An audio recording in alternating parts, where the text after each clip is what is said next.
Hello, good morning to all the YouTubers over there in Commieland. Welcome to Badlands. Yeah, hit the thumbs up on YouTube. It'd be nice if we could get some traction on the algorithm, but we never will. But it's we can live in the delusion that maybe one day. Look, one's already in there. Miss Me Friedel. Why isn't it playing on YouTube? Because you came over here to Rumble in order to tell us that it's not playing on YouTube, which means you should be here on Rumble, which has been the beacon of free speech over the last 6 years, whereas YouTube was censoring us for talking about elections and COVID and the biolabs. And oh, by the way, we were right on all of it. We were right about all of it. I can't wait for DNI Gabbard's report on the elections to come out. Even though it's all going to be stuff that Ash and I have been talking about for 6 years. It's going to be fantastic.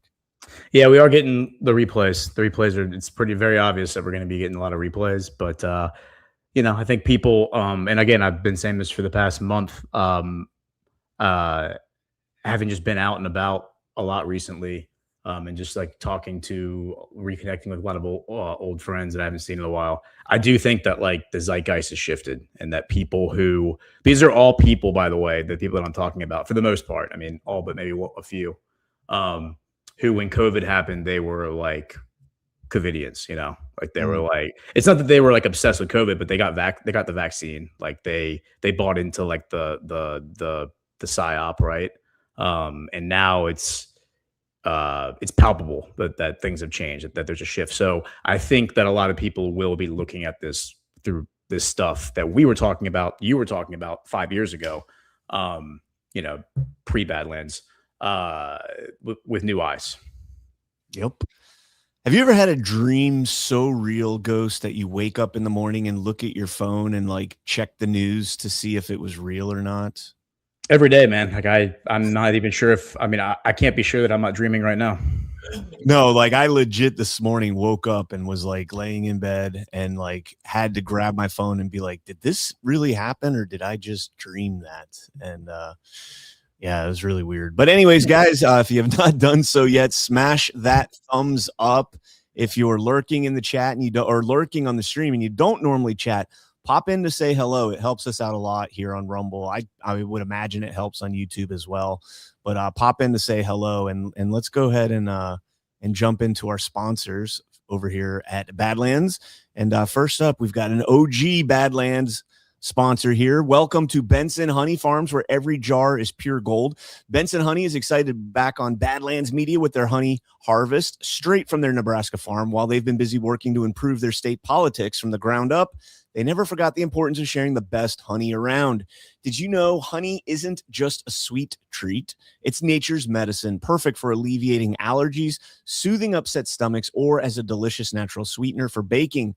Benson honey is never heated, ensuring that you receive it in its pure, raw form, full of natural goodness. At Benson Honey Farms, quality and purity is top priority, and they're committed to providing the finest honey from hive to home.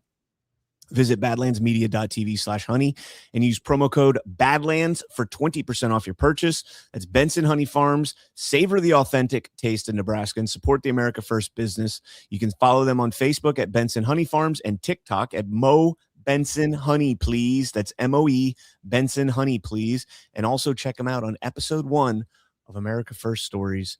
And I got to say, this weekend for Father's Day, I was making Juicy Lucy's, like, burgers. They're like half-pound burgers stuffed with like cheese, like on the inside. Nice. And, I did the sauteed onions, the Noosk bacon. Like we did it up for Christy's dad, even though he's a flaming liberal. Still love the guy.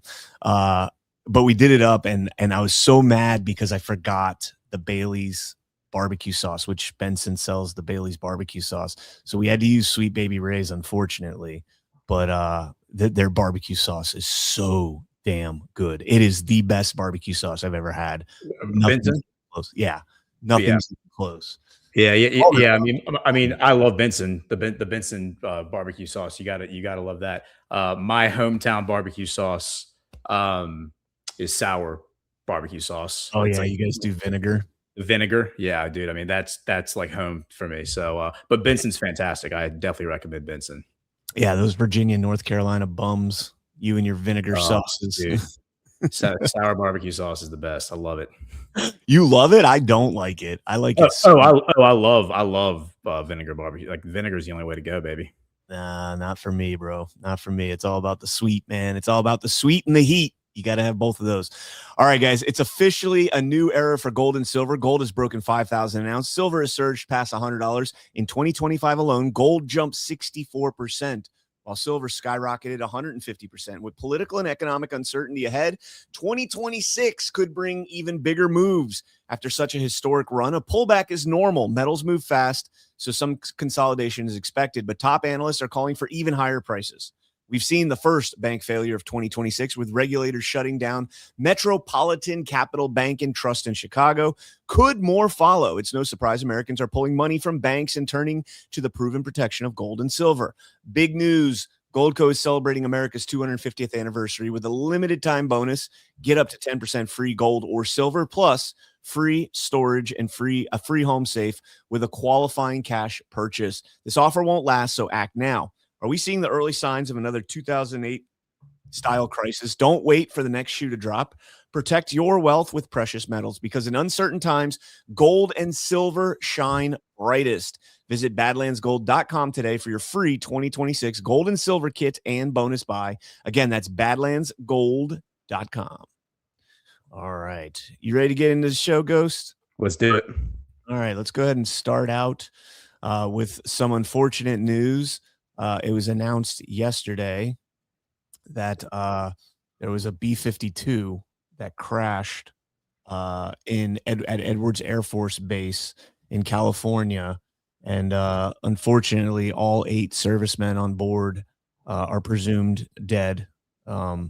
This is the aftermath of the crash. And, you know, I that's a very strange looking crash site for the largest aircraft that we have. Yeah, it's a Stratosphere, isn't it? Stratofortress, yeah. Stratofortress, yeah. I'm sorry, Stratofortress. That is like, where's all the plane parts? Yeah, that's very strange, but yeah, man. Sad news. Yeah, really bad news. Have not heard any explanations. There is a video floating around of an old B-52 crash from like 1994, I think, at like an air show. But there's been a lot of plane crashes, man. We had the F-18 that went down in the hills earlier this week, or late last week. And then I think there was a Russian jet that also went down. Where is it? Yeah, here it is. A Russian Tu-22 M3 strategic bomber, which is like the equivalent. Let me share my screen. Which is like the equivalent of a B-1B Lancer. Similar, sweep wings. Oh, yeah. And just some weird stuff going on. But, yeah, for sure. Yeah, thoughts and prayers. Yeah, for sure. Thoughts and prayers. Edwards Air Force Base, by the way, isn't that like where Skunk Works is and all that? Like, isn't Edwards the one that's like where all of the experimental stuff happens? That good question. I wouldn't know. Somebody will fact check me on that, but I think that's right. I think that's like in the beginning of the new Top Gun movie, where he's he's at Mach 10. Yeah, he's flying. It's a Skunk Works plane as the skunk on the back, and I'm pretty sure that's out of Edwards, and then he ends up in Tennessee, like in a matter of minutes. Lee Walden with a rant here. Morning, fellas and crew. Lest we forget, Bunker Hill Day, June 17th. Don't shoot till you see the whites of their eyes. The spirit of America was born on Breed's Hill, where we go one, we go all. Amen. Amen. Got the ghost Patrick Henry for that. Damn right. All right. Let's jump into some stories. So I'm not going to be here tomorrow. I have some important stuff I have to take care of tomorrow morning, so I won't be available. So Ghost is going to be filling in with Ash for me. I was saving this series of stories for tomorrow with Ash, but we'll cover them briefly here, and then, of course, I'm sure we'll get into some of these stories on Why We Vote tonight at 9 p.m. Eastern right here on Badlands Media. But President Trump yesterday truthing out the Democrats want FISA because that's what they used to go after me for 3 years during my first term. I'm against FISA if it doesn't come with the Save America Act, full version, firmly attached to it. Make America great again. The Save America Act. 1, all voters must show photo ID. Number 2, all voters must show proof of citizenship. Number 3, no mail-in ballots except for illness, disability, military, or travel. Number 4, no men and women's sports. Number 5, no transgender mutilization surgery for our children. Thank you for your attention to this matter, President Donald J. Trump. And he keeps adding 4 and 5. Like, if you really want to get this passed, sir, let's take 4 and 5 out, and let's just see if we can do it just based on the things that 87% of America agrees with. Let's just see. But no, he doesn't want to. It's almost like he doesn't want to get it across the finish line. It is interesting. It is interesting how that's happened. But I mean, even more interesting is the Republicans won't do it. I mean, the fact that this thing hasn't passed yet is mind blowing, because a lot of people, like not a lot of people, Chris pointed this out like very early on, and Ash also, I think, was on this train, and I think they were right. The possibility that this thing would be passed and then it would be used as like we fortified elections, we can now move on, never talk about election integrity again. And while the SAVE Act, I think, does do a lot of good for election integrity with like the voter ID and all that, it certainly doesn't address every. I mean, even I know that, and I'm far from an election integrity expert, but it doesn't do everything to address election integrity. So the fact that they aren't doing this as a gatekeeping exercise is very interesting. Well, I mean, it puts a lot of eyes. The longer it stays in the mainstream, especially with those numbers, it puts a lot of eyes on the voter integrity issue and the election integrity issue. And now with the Spencer Pratt story coming out, you're having all of these kind of, normies starting to wake up to election fraud. We played the Jillian Michaels clip, over 1 million followers on X and, whatever. And she's putting out nonstop content right now saying elections are fake, saying that we've got serious problems here. And that this needs to be looked at and needs to be investigated. And I think I now believe, before I thought Trump was crazy when he talked about 2020. Now I'm starting to believe him. And, these are welcomed additions to the election integrity movement. But at the same time, you're right. If they would have passed this and they would have gotten this implemented, it would have been the be all end all. And then if they did have, we would still have the black box voting machines. And that is fundamentally the biggest problem. There are a lot of other problems. Don't get me wrong. Like the Save America Act, if you pass the Save America Act right before an election, when I say right before, no, I mean with just enough time to implement the act. If you were to pass that, that would put them on their heels. And when I say them, I'm not just talking about Democrats. I'm talking about all of the establishment that cheat in our elections. It would put them on their heels, because you would have to essentially re-register all voters. You would not be able to fluff the voter rolls and then send out all of these mail-in ballots to illegitimate voters that don't exist, illegals. Right. And again, I'll say this again. I don't think the illegals themselves are voting. I think people are casting ballots on behalf of the illegals. They're taking their ballots, filling them out, and sending them And in. dead people and people who don't live in the district anymore. I mean, like if you ever live somewhere and then register and then you move somewhere else and you register, I mean, your name is probably still in the old registry unless they've gone through and removed it. Yeah. So it's like all those opportunities. Yeah. So I agree with you. I think it would remove many of the opportunities that they take to create fraud in the elections, right? It doesn't remove every opportunity, but it removes a lot of the big ones. So it would be helpful. But again, like the fact that this isn't becoming a gatekeeping exercise for the deep state is very interesting. And again, it's making the Republicans look really bad, because why do they not want election integrity? Everybody in MAGA assumes that Democrats steal elections. Like, of course, the Democrats don't want it. But why don't the Republicans want it? Because maybe they steal elections too. And by the way, speaking of stolen elections, you know who the representative in Congress was for Edwards Air Force Base for many years? Kevin McCarthy. So Edwards Air Force Base, I'm pretty sure, is like a deep state like stronghold. I think, but again, I'm not like an expert on that. So interesting. In terms of the California thing, we've seen a lot, like Bill Asaley coming out and saying that we are going to bring some charges, but we have to wait until they certify the election. It's almost as if to say they put a bow on the crime. They completed the crime. We have the woman that came forward, and it clearly from the way she's talking, it sounds like in the O'Keefe interview and elsewhere, it sounds like she wants to be a state's witness. She wants to, kind of become a witness against the greater conspiracy of this ballot trafficking operation. And then, you have of course California coming out and saying that no, there's nothing to suggest that there was any fraud. The LA Times this week came out and said these are unfounded claims of homeless people voting. Sure, some extra homeless people vote. And then you literally have 3 homeless people on the record using their real names saying that these homeless NGOs are out there registering people nonstop. They're registering people 3 times a week, paying these people whatever dollars 3 times a week to do this. So I think we will see kind of an expose coming out here after the Spencer Pratt election is certified. But again, to think that they're sitting around twiddling their thumbs out there in California with all of the things that have been exposed, I find that very hard to believe. Yeah, I would agree with you on that. So Axios put this out over the weekend. Exclusive: ICE obtains local voter files. ICE investigators are going straight to local election officials now for individual voter files, and they obtained them in 2 counties. Trump said he believes millions of people, including non-citizens, are voting illegally. Documented cases of non-citizens voting are rare. The Heritage Foundation tracks convictions and court records of voter fraud. It shows 100 documented cases of non-citizens voting between 1982 and 2025. Oh, well, that's not a lot of people. Also, how do you know when people on your voter rolls are citizens or not? You don't. There is no citizenship, question on or checkbox in the voter rolls. You don't know until you go those extra steps and find out.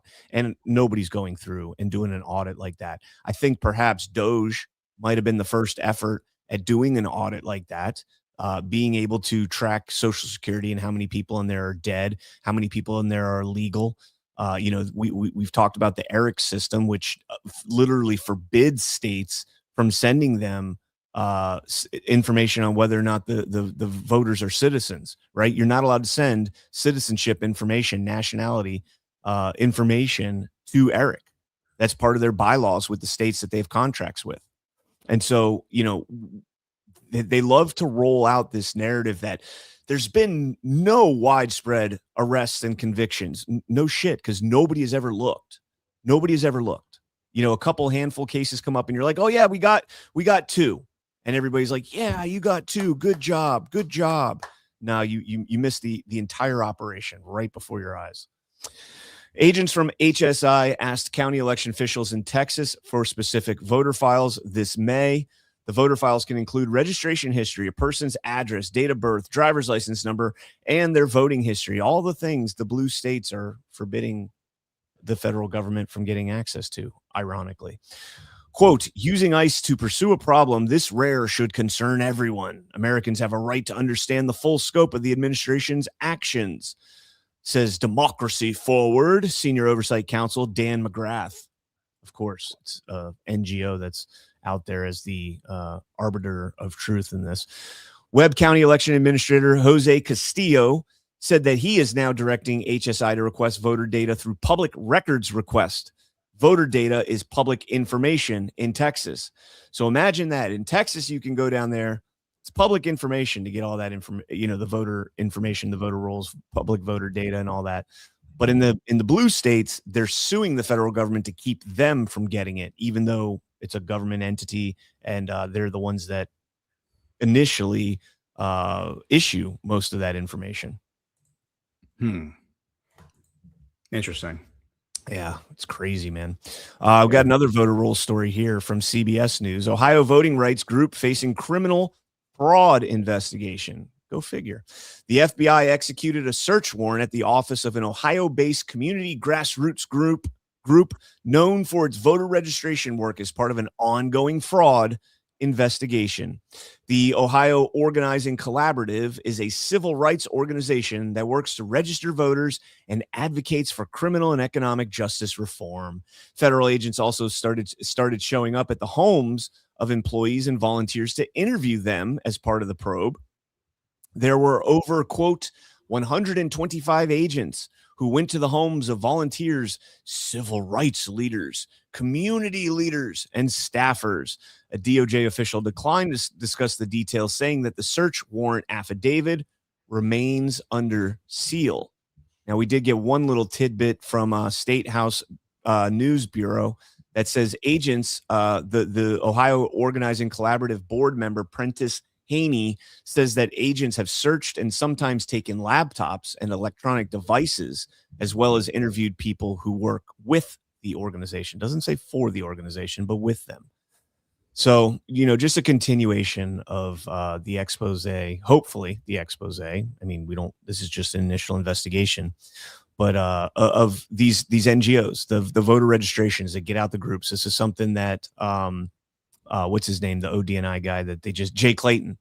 This is something Jay Clayton said on CNBC just a week ago before he was nominated to ODNI, saying that we have a ton of money on these get out the vote organizations, the voter access, they call it.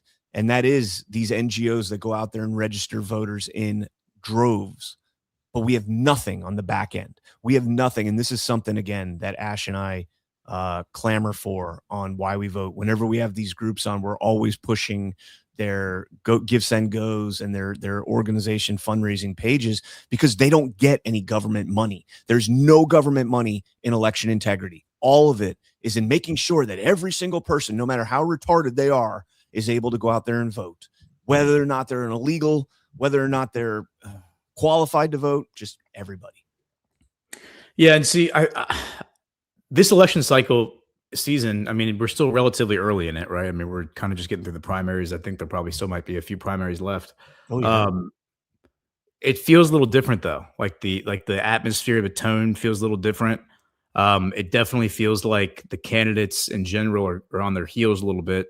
They're on their guard, just because there's a lot of really, it's a minefield of just like controversial,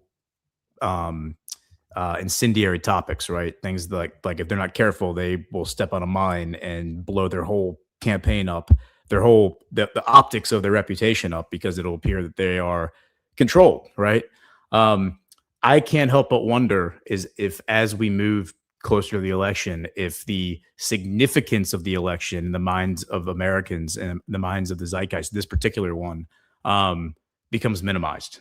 Because not only do I think we'll get more and more stories of fraud and how the elections, like there can't be any faith in the elections because of all this stuff that's coming out. I also think we're going to see the Republicans turn on Trump. That's already starting to happen.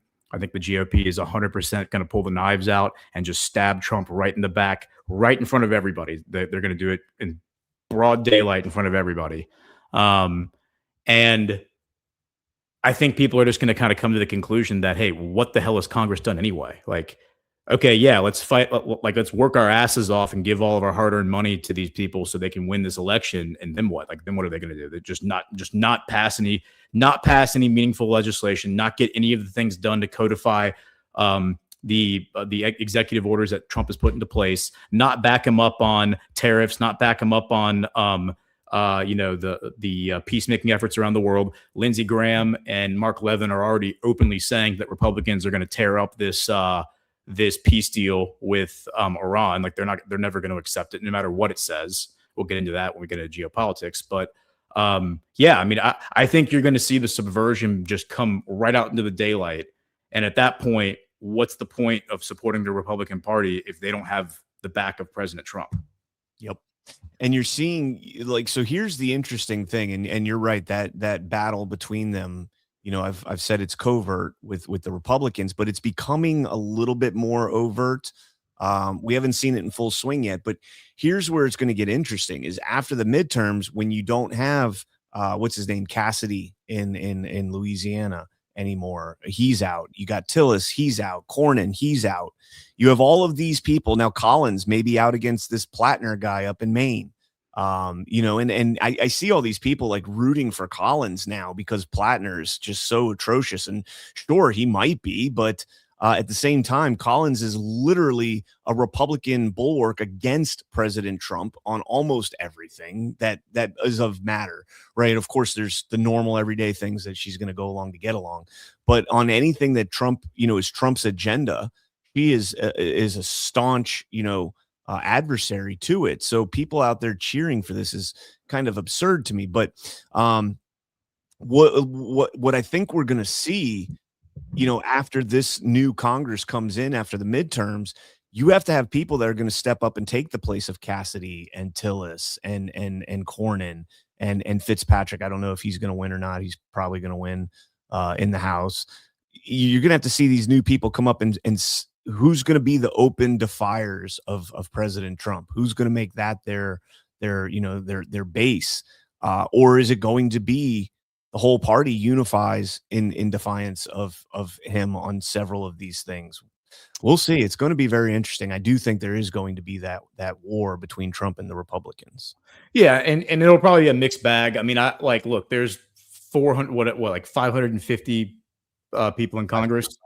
Yeah, the average person, and the average person in the truth community, people who actually track this stuff, who are political junkies, who are watching shows like this every day and taking in the news.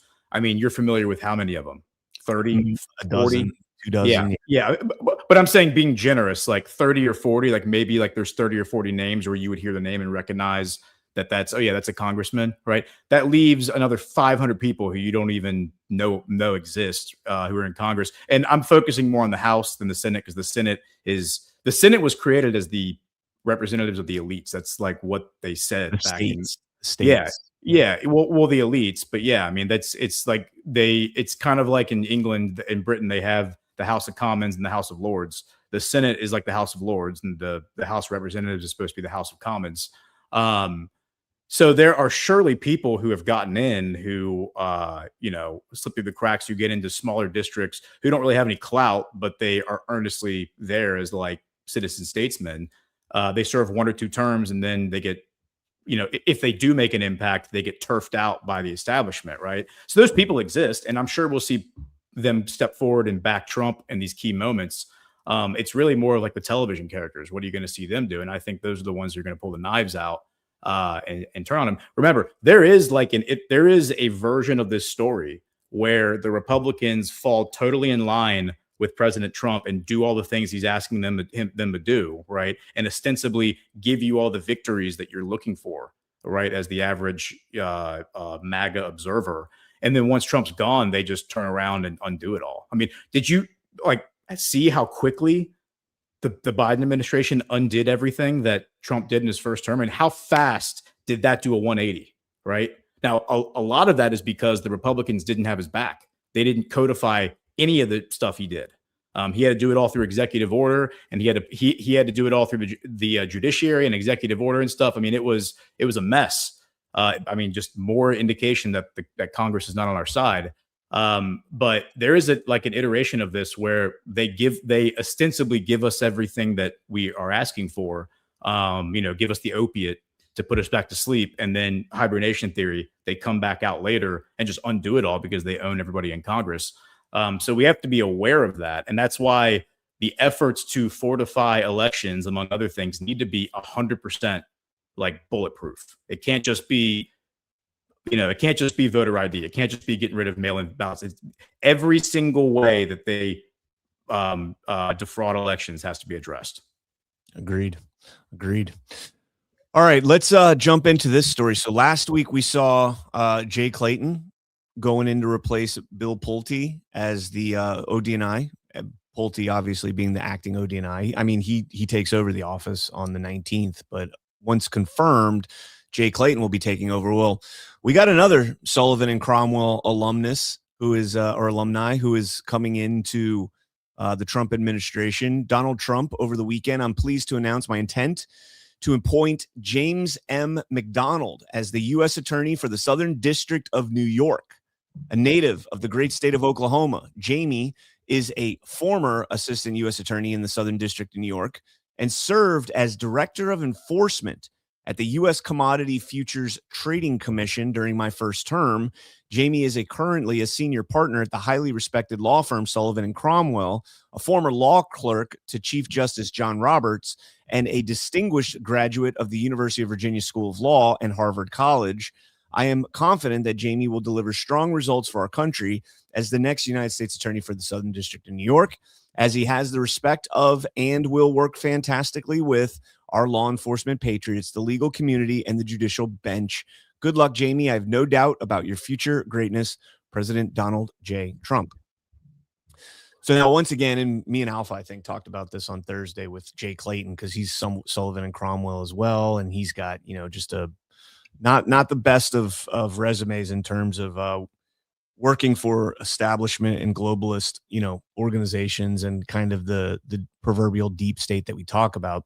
But Alpha makes the point, and it's a valid point, that you have to pluck people from within these systems in order to essentially dismantle these systems and hold these systems accountable. They have to know how the ins and outs of these systems work. Couple interesting things I picked up on McDonald before the show.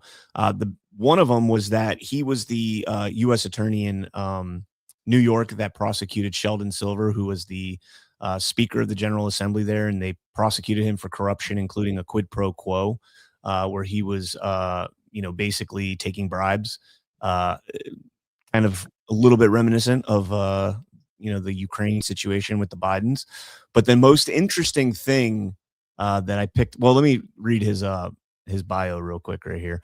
James McDonald is a litigation partner and co-head of the firm's security and commodities investigations practice and its commodities, futures, and derivatives group. So this guy is a financial attorney, essentially.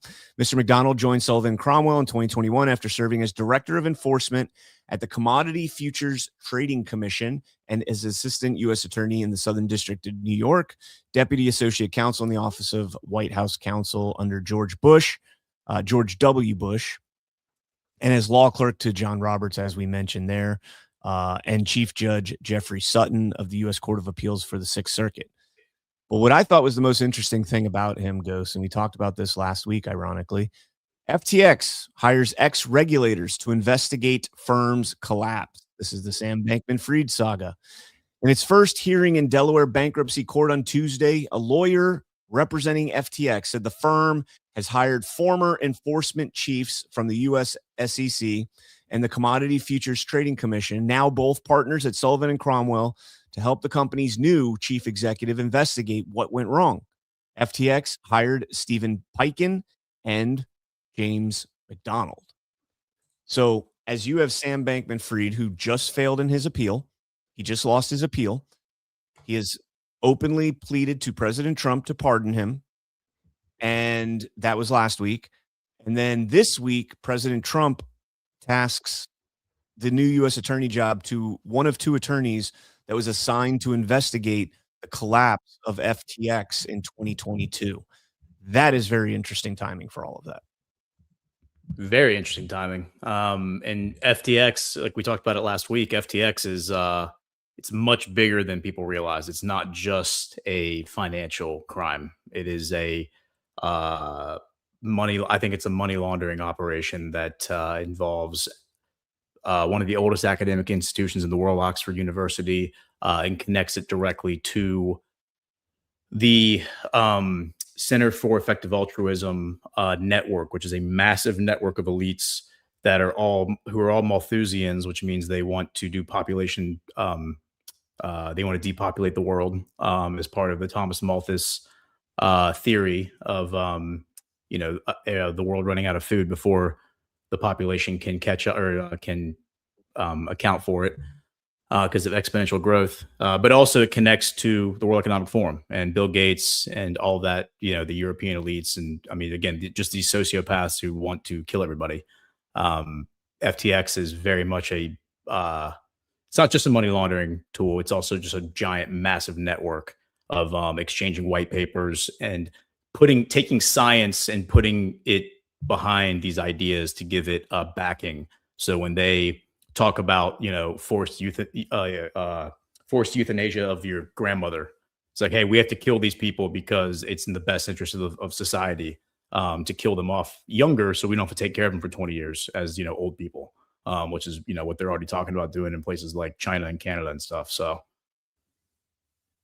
yeah, I'm with you. I've said the FTX thing is a story that I think we're going to hopefully see rehashed here. And now with with this guy with that type of expertise in the Southern District of New York.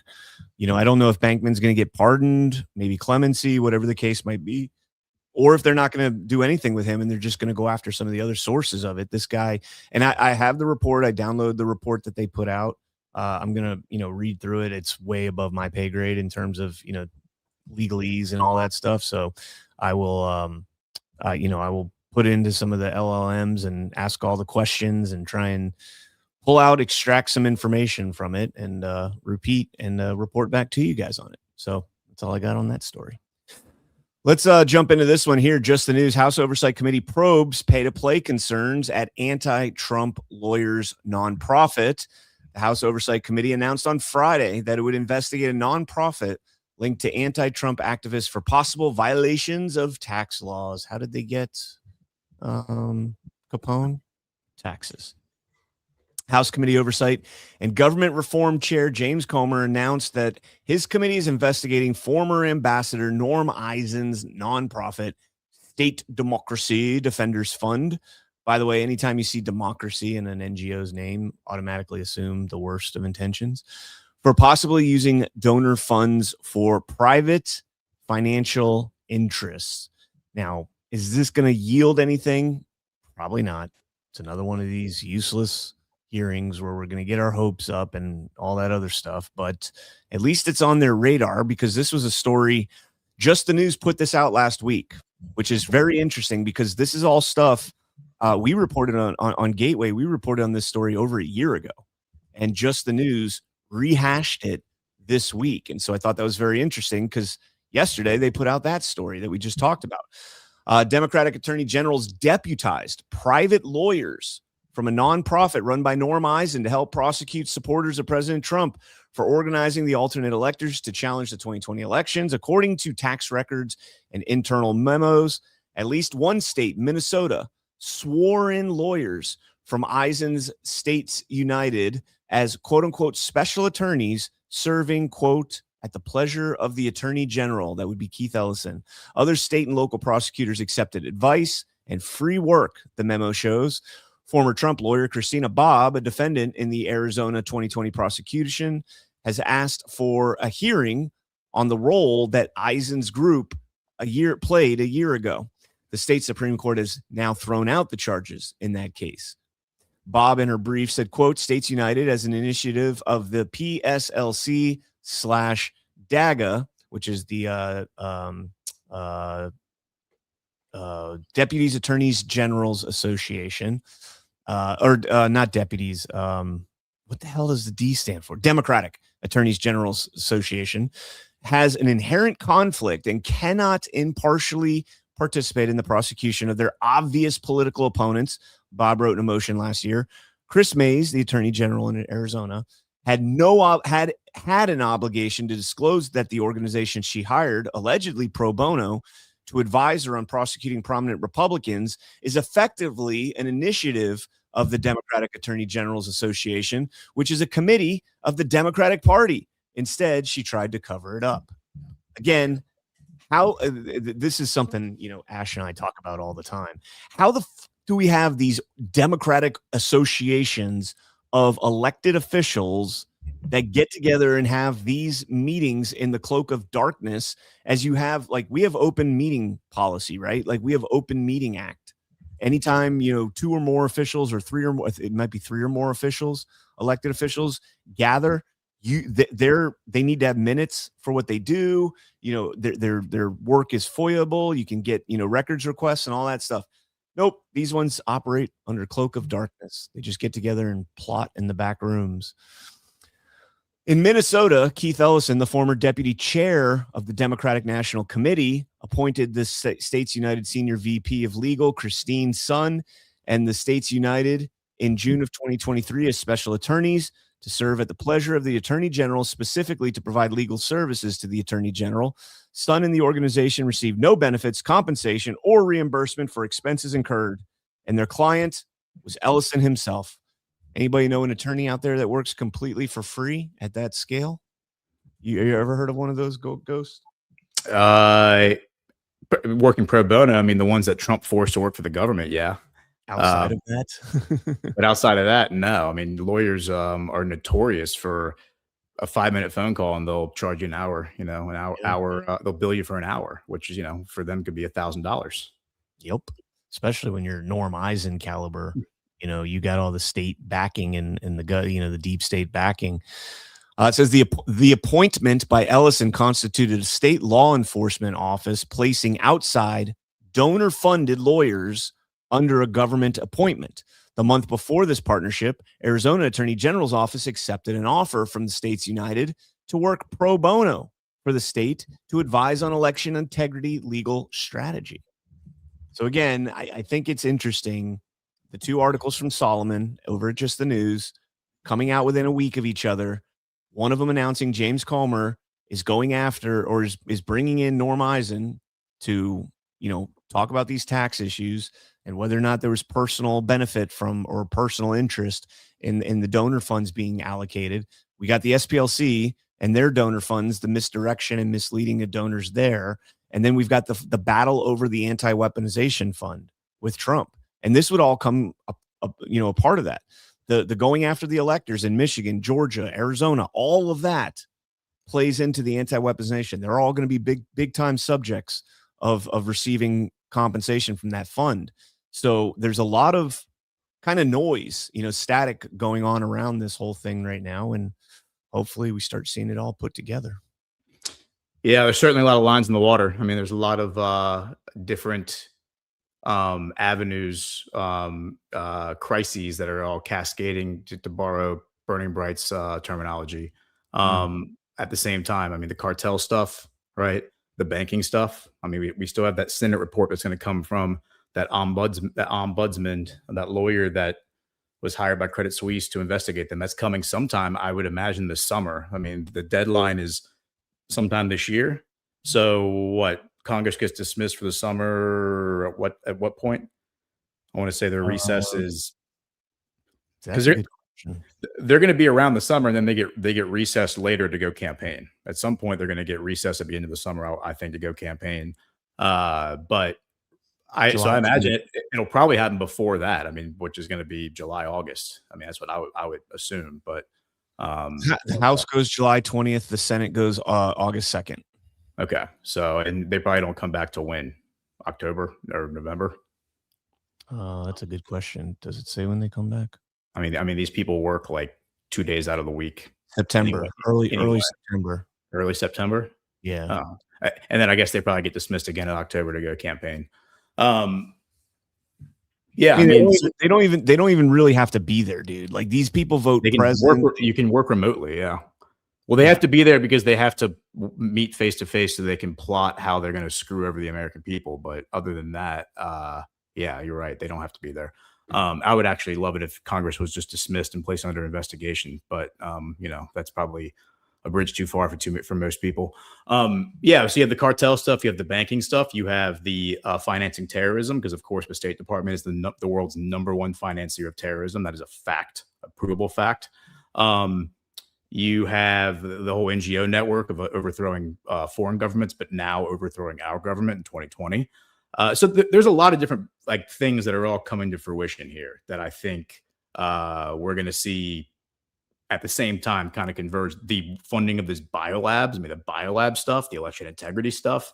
I mean, what the hell were we doing funding biolabs in 120 different countries? Is that what it was? 100? It was, what was it? 120 biolabs in a number of different countries, Ukraine being one of the biggest ones.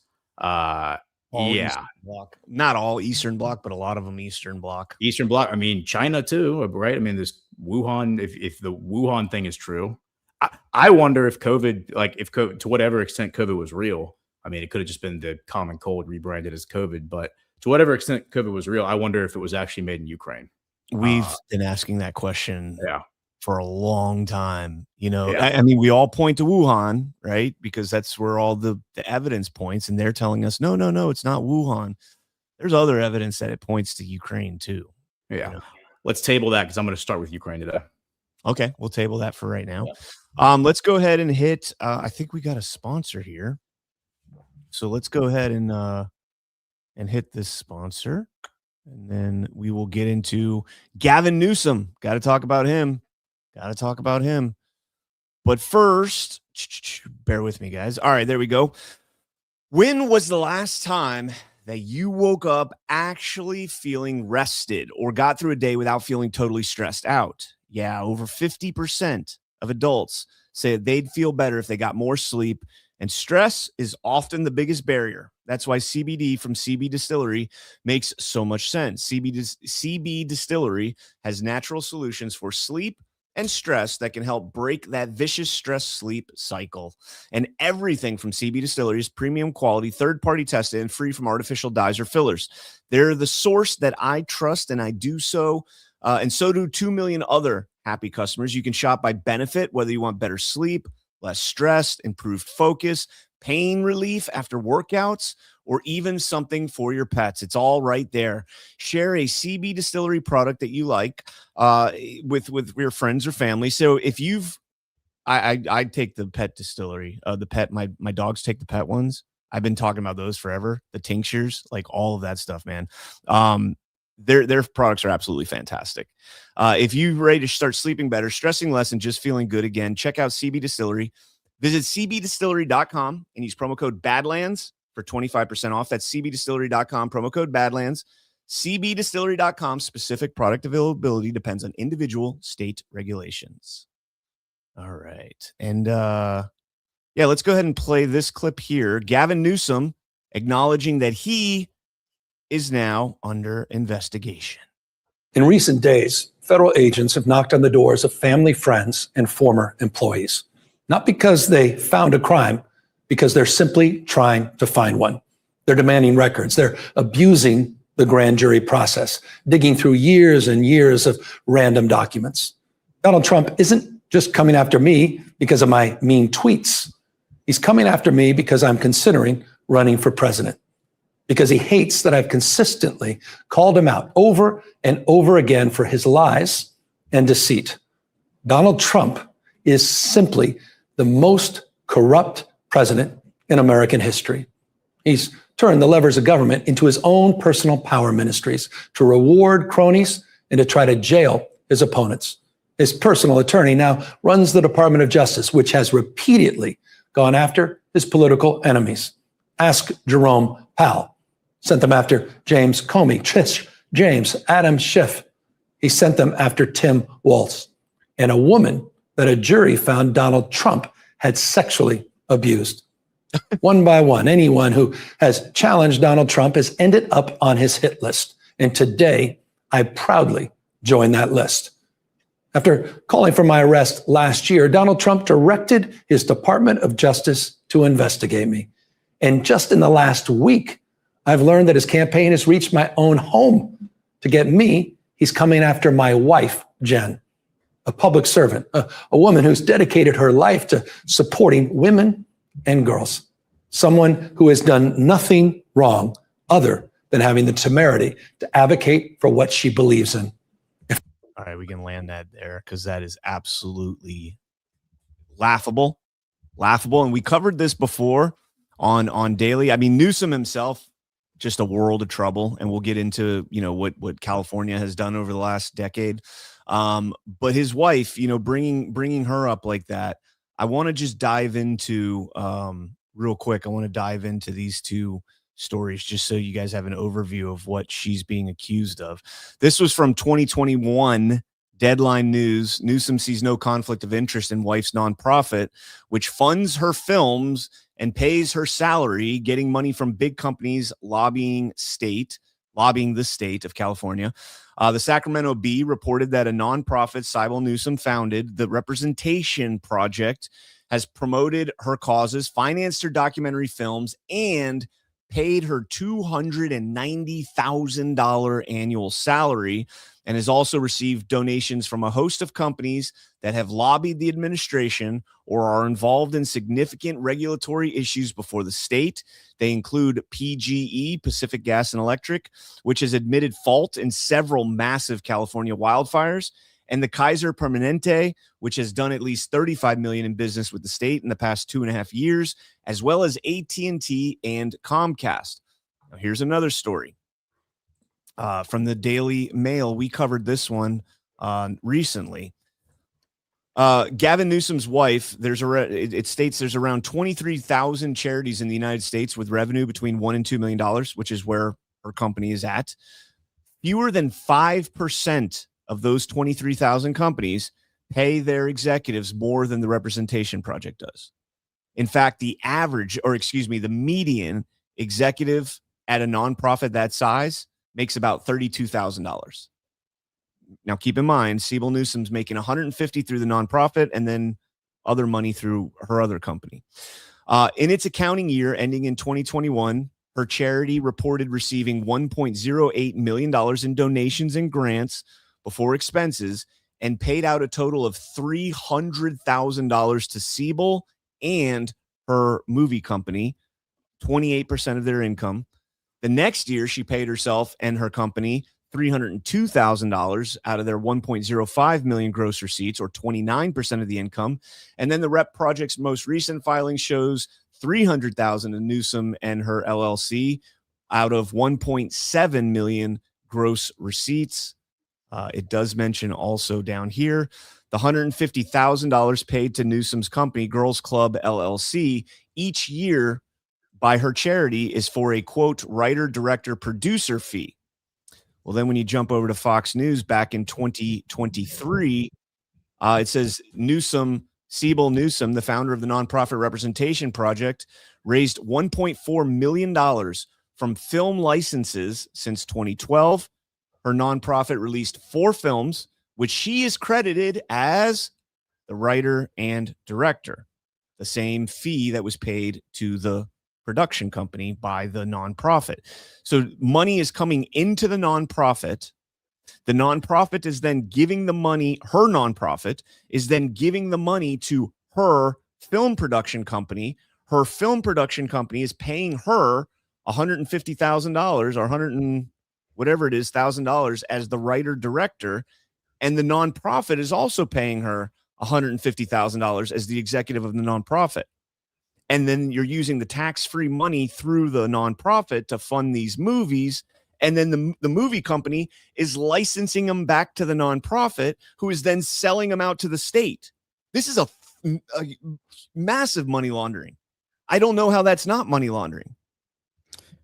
Do we know what tipped off Gavin Newsom that he was being investigated? Was he contacted by the? Yeah, he was contacted by DOJ.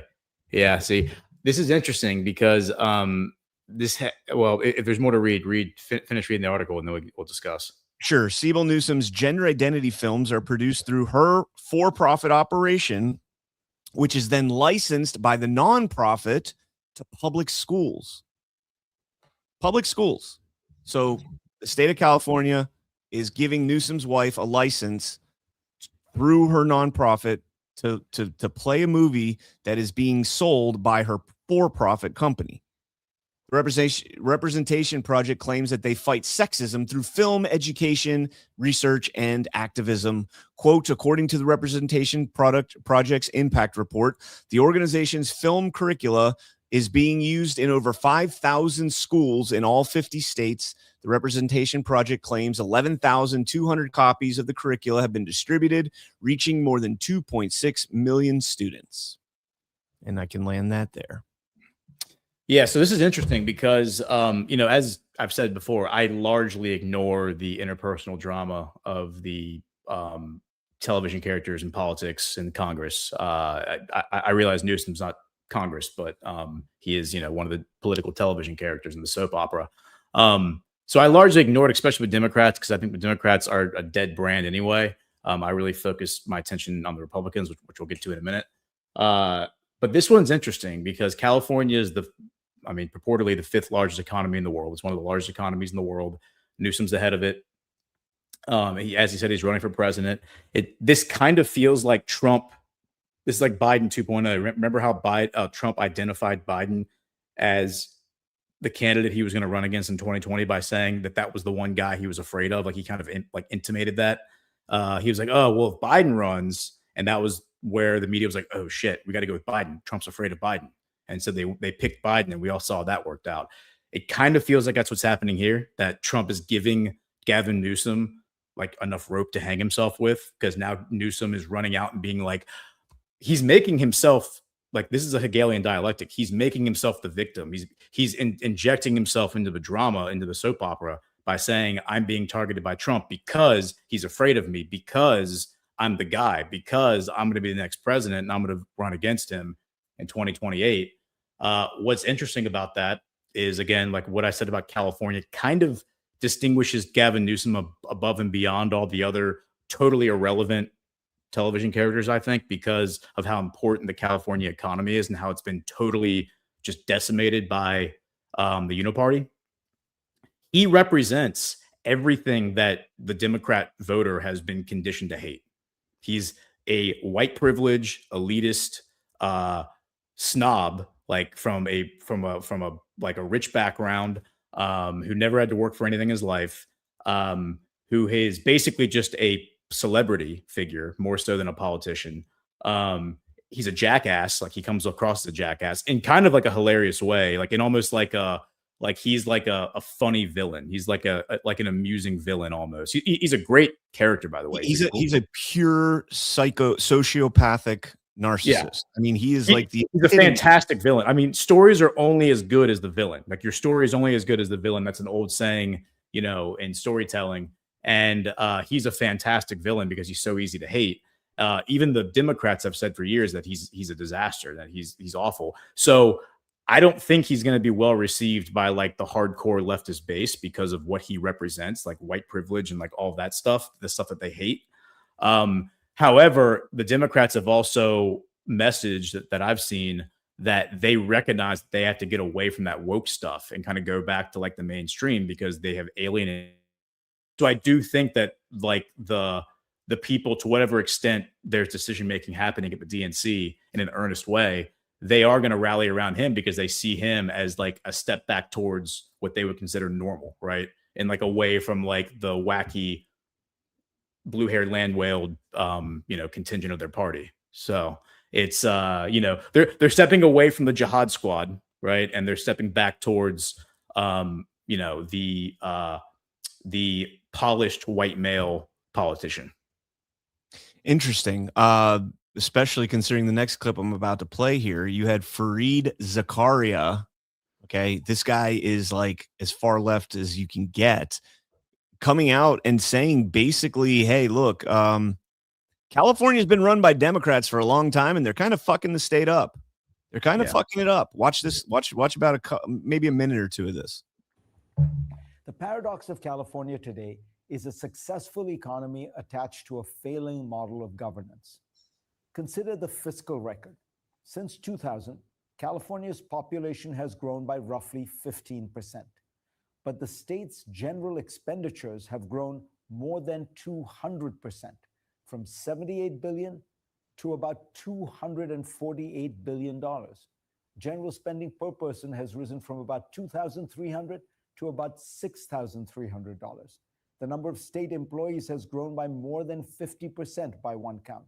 Does anyone think that California government and its benefits have gotten 200% better in the last 25 years? Housing is the central failure. California has long spoken the language of compassion while building a system of exclusion. Alicia Finley writes in the Wall Street Journal. All right, so we can kind of end that there, but just looking through the numbers, and he goes on. It's actually a pretty good report breaking down the numbers of how California is just, a shithole now. And I know California is not a shithole. It's a beautiful state. It's being run into the ground. It's a beautiful state. Well, consider that it's like the majority of the West Coast. It's like, it's one of the largest states in the country. It's the majority of the West Coast. It's one of the largest economies in the world. I mean, there's so many reasons why liberating California needs to be a priority, I think, for somebody like President Trump, who is very economic, he's very focused on the economy. It also has like really important ports, like at Long Beach. That's like the port on the West Coast that we use to trade with Asia. And so remember, Obama gave that, I think, to the Chinese, and then Trump had to take it back. So I think liberating California is a really important priority. And this is like what you just shared is following a pattern that I'm noticing everywhere else. And we're going to talk about that in the geopolitics.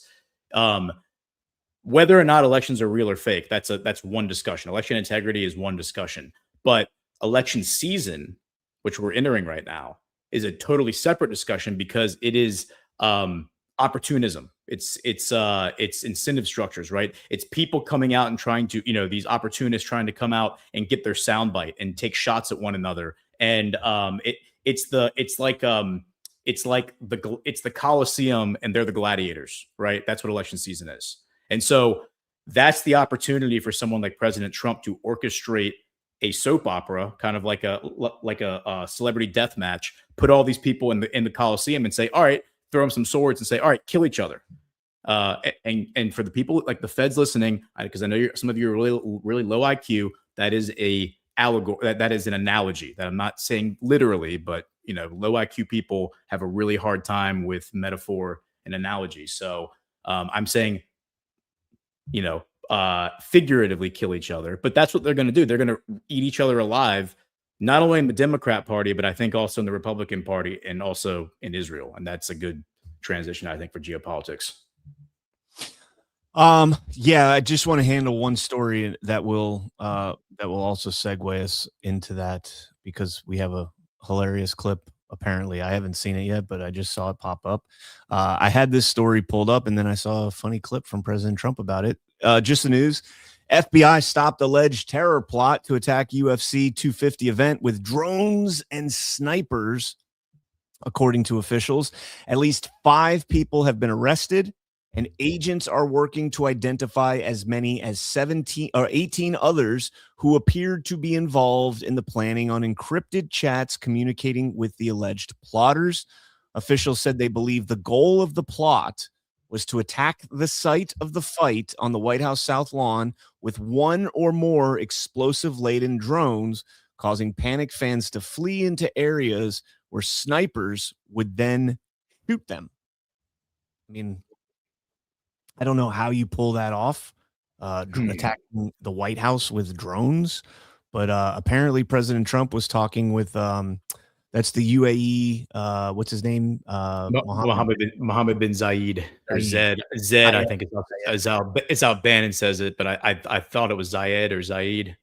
Yeah, let's play this clip here of President Trump. I don't know what he says, but it's in relation to this, so stand by, because with the premiere up there and talking about drones and snipers and bombs, could be anything. President, were you briefed on the attack plans for the UFC event at the White House? There was the FBI ordered an attack. I haven't heard about it, no. But I watched the attack that I watched with the fighters. And he saw it too, by the way. He was sitting back home in his beautiful palace and he was watching that. And they were as good a fights as I've ever seen. Right? The best fight. The best. They were. That last fight was brutal. And all of the fights. The two fights. It was all good. It was a great evening. It was very different for the White House, but I wish you could have been there. We built an incredible arena. Dana did a great job. Is there going to be another fight next year? Well, I don't know. I got away with it. That goes 250 years. Maybe in another 50, maybe in 300. Maybe another 50, maybe 300. Dana White already came out and said absolutely not. He's like, I couldn't afford it. Yeah, he says I can't afford that. They are talking about doing one on a U.S. military base, though. That'd be pretty cool. I cannot imagine that UFC did not walk away making money off that. But I could also see how expensive that probably was to put on. They say it cost somewhere around $60 million to put it on, and that I guess they spent another $1 million after to like redo the lawn and everything. And but I mean, if you looked at the Octagon, I mean, look at who the sponsors were. I mean, you had all kinds of huge sponsors. So I'm sure those people were paying top dollar just to have their brand promoted there. And then not to mention all the other infinite ways you can make revenue off that.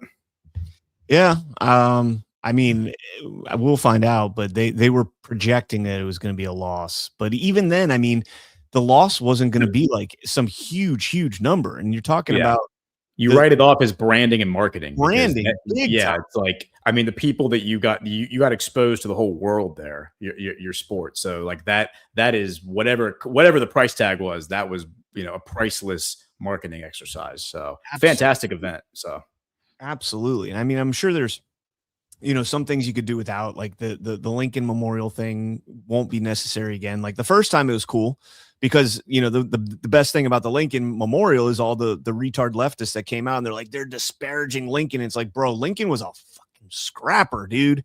Did you see that report? Yeah. Lincoln would not have approved of this. And it's like, Lincoln would have been in the ring. Lincoln. Absolutely, he would have been in the ring. He was a total populist, and he loved to fight. Like he loved to fist fight. He was like a legendary fist fighter. Yeah. All right, let's go ahead and hit two more sponsors, and then we'll hand it over to you guys. And first up, we got it coming up here.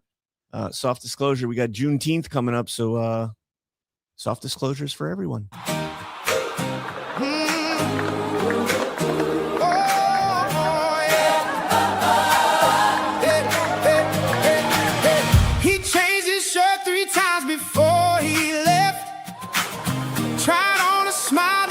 Everybody saves. Everybody. Even me. Especially you. You mean I just have to use a promo code to get the discount? BB truly is an idiot.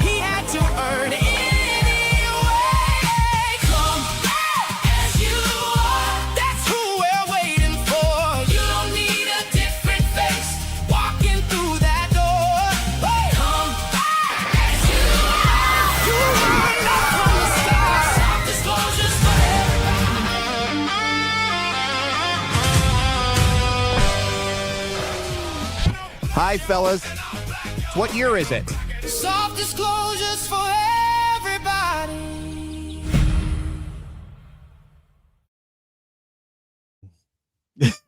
Dude, Cam and JB are so funny in that. JB laying on the lawn, and Cam having all the junk in the trunk. I mean, yeah, that's it's good stuff, man. Good stuff. I'm looking forward to seeing those gentlemen at GART, Cam and Zach. I don't think JB is going to be making it. Yeah. Sad to hear JB's not going to be there, but unfortunately, but look forward to seeing everyone else there. Yeah. All right. We got one more sponsor. I'm going to hand it over. Guys, we hear a lot about crypto, but here's the part that most people miss. Crypto was created so you could actually own and control your own money. After the 2008 financial crisis, Bitcoin was designed as an alternative to banks. So instead of a bank holding your money, delaying transfers, or limiting your access, you are in control. And if you've ever had to wait for delayed transfers, you felt that problem. Now, fast forward to today, and everyone has heard of crypto, but getting started still feels kind of complicated. That's exactly why I use Rumble Wallet. It takes all of the complexity and makes it simple. Choose what you want, whether it's Bitcoin, dollar-backed stable coins, or even digital gold backed by real gold. No complicated setup. It connects with MoonPay, so you can use your credit card, debit card, or bank and be up and running in minutes. Once you're set up, you can even support your favorite Rumble creators like us directly. So do this now. Scan the QR code, click the link in the description, and download Rumble Wallet. From there, you can set up your wallet, tap buy, and boom, you are in the game. In just a few minutes, you can go from hearing about crypto to actually owning some. All right. And thank you to Rumble Wallet. On that note, Ghost, I'm going to hand it over to you. Before I do so, just a hat tip on last night's Book of Trump with Clay. Fantastic show. I'm about halfway through. I made it halfway through, and then I was behind. And so when you stopped the show, it cut it for me. And I was like, all right, I got to go back and watch TV with the wife. So I will, after the show today, I will finish that episode. But, talking about Beirut, which is, obviously very near and dear to my heart, Clay's heart, and any Marine out there's heart. That was a great show, man. Great show. Yeah, it was awesome. And, anytime I can get somebody on who will like to give a firsthand account of like a major event like that, because like you said, it's a major historical event. That's just like what a rare opportunity that is. And Clay did a great job. I mean, he came in and like really opened up, and I mean, he got like raw and emotional. It was very, very compelling to hear that. So to hear the perspective of somebody who was there. So yes, I highly recommend everyone go back and listen, because again, the 1983 Beirut bombing where 241 Marines were killed when a military headquarters was blown up by a truck bomb.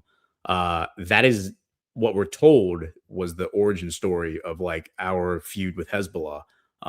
But I challenge on the show toward the end, and we'll continue to challenge that official narrative, because I'm not sure if the actual organization that took credit was called Islamic Jihad, and Hezbollah existed at that time. They say that those two organizations later merged, but I'm less certain. And Mossad, of course, we know from whistleblower accounts from like Viktor Ostrovsky, who defected as a Mossad agent. He said that they had foreknowledge and they knew. And the reason they didn't tell the U.S. is because they wanted those Marines to die, so that they could incite the U.S. to go deeper into the Middle East, bring more troops in the Middle East, and fight Israel's enemies. Of course, Reagan did the opposite. He pulled everybody out and came home, which was the right move. Yep. 220 Marines, 18 corpsmen, and 3 soldiers. They banged that into our head in boot camp. Okay, so 241 soldiers, 218 Marines. Servicemen, 220 Marines, 18 corpsmen, Navy personnel, and three soldiers. Gotcha. Okay. Well, you had some clips that you wanted to play. I think we should start there. Let's start with G7. Do you want to start? Yeah. Do you want to start with the Macron or with the people that Trump has been favoring that were not even invited to, or were invited to the G7 but aren't part of the G7? Let's start with Macron, and then we'll go to the other ones. All right, so here we go, talking about the Iran deal. Maybe. Very happy to say very signed. The deal's all signed, and the Strait is already partially opened. As you know, they're doing a little hunting for a couple of mines that they've already found. But it's essentially, ships are starting to go out now. On Friday, it'll be completely opened.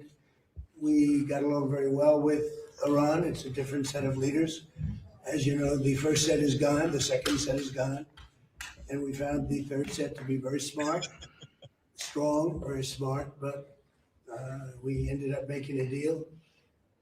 I felt badly that we had to go back on the attack for 2 nights, and I thought a third, but we made it before that happened. But I think a lot of great things are going to happen in the Middle East right now. And very importantly, the oil is plummeting down and the stock market is shooting up like a rocket today, like record kind of numbers.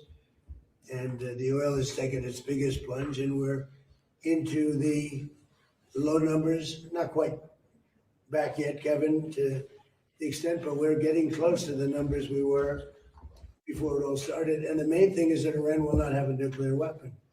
They fully agreed to that with strong policing powers, and they won't have a nuclear weapon, which is what it was all about, because they probably would have used it if they had it. So we had 2 big moments. When they terminated the JCPOA, that was the Obama deal, the Barack Hussein Obama deal. And when I terminated that, it was very important because it was a road to a nuclear weapon. All right, so that's the first clip there. And then this is the clip that has got all of the Zionists on X pretty triggered. Mr. President, when will the text of the MOU be released? I think pretty soon. I would say, I want it to be released because it's a very powerful document. It's not like the Obama document, which was just a terrible document. This is a very powerful document, and I want it to be released. So probably pretty soon. I would say sometime after Friday, because the Strait opens completely. It's open now, but it opens completely. We'll have all the mines knocked out for the most part. We have a lot of lanes right now already. Mr. President. So I think sometime in the very near future. Yeah. Mr. President, does the deal involve any sanctions relief for Iran? When would that go into No, effect? it doesn't. Well, they have to. It's really a behavioral thing. If they do. No, so let me just pause right there, because that was interesting, because I was under the impression, I thought I read that he was going to lift sanctions on Iran. Well, they are, but it's going to be Again, I think there's a lot of their games being played here, where there's a lot of confusion because the messaging is very mixed. There's mixed messaging about what is actually in the deal. And one of the big things that has everybody triggered, Lindsey Graham, Mark Levin, all of them, is that nobody has seen the memorandum of understanding that has not been released to anybody, including Congress. Nobody's seen it, and they're all freaking out about what it says because Iran has put out talking points. They're like, here's what it says. And they're like, if it actually says what Iran says it says, then there's no way this is okay with us as far as like the Zionists are concerned. So, and then J.D. Vance has kind of said one thing, Trump has said another. But again, I think this is a game that they're playing because they are inciting a lot of anxiety and a lot of anger in the Zionists. All right, there's just another minute or so of this. Do what they're supposed to do, that starts taking effect. Monsieur Macron, quel engagement êtes-vous prêt à prendre au nom de la France dans les trois hormones qui fait parler du porte-avions Charles de Gaulle? Mr. President, what do you expect from France and Well, I would love them to do that. I don't think we're going to need much help because we have an agreement where it's going to be open. And it's toll-free. We had a little argument on that. It's toll-free. So I don't think we're going to need much help. But I don't think it's a bad idea to have a ship or two up here from a few countries. It'd be a great country to do it because you never know what happens. But I think it's going to be open, and I think it's going to be free sailing. We do want to see if we can straighten out the Lebanon thing because it just seems to just never end. And that's a mini version of what we were doing, and it should not be tough. It should not be tough. So Hezbollah, we have to have a little talk with them. Why don't you actually All right, so we can land that right there. I know you want to get into the Lebanon part. I thought it was interesting when he was talking about the Strait and basically shutting Macron out, right? Because throughout this G7 so far, President Trump has done this, kind of press conference with Macron, but he's also done more press conferences with, the premier from the UAE, the premier from Qatari. The names better. Thayen, is it Thayen in Qatar? Tamim from Qatar, yeah, and Zayed in UAE.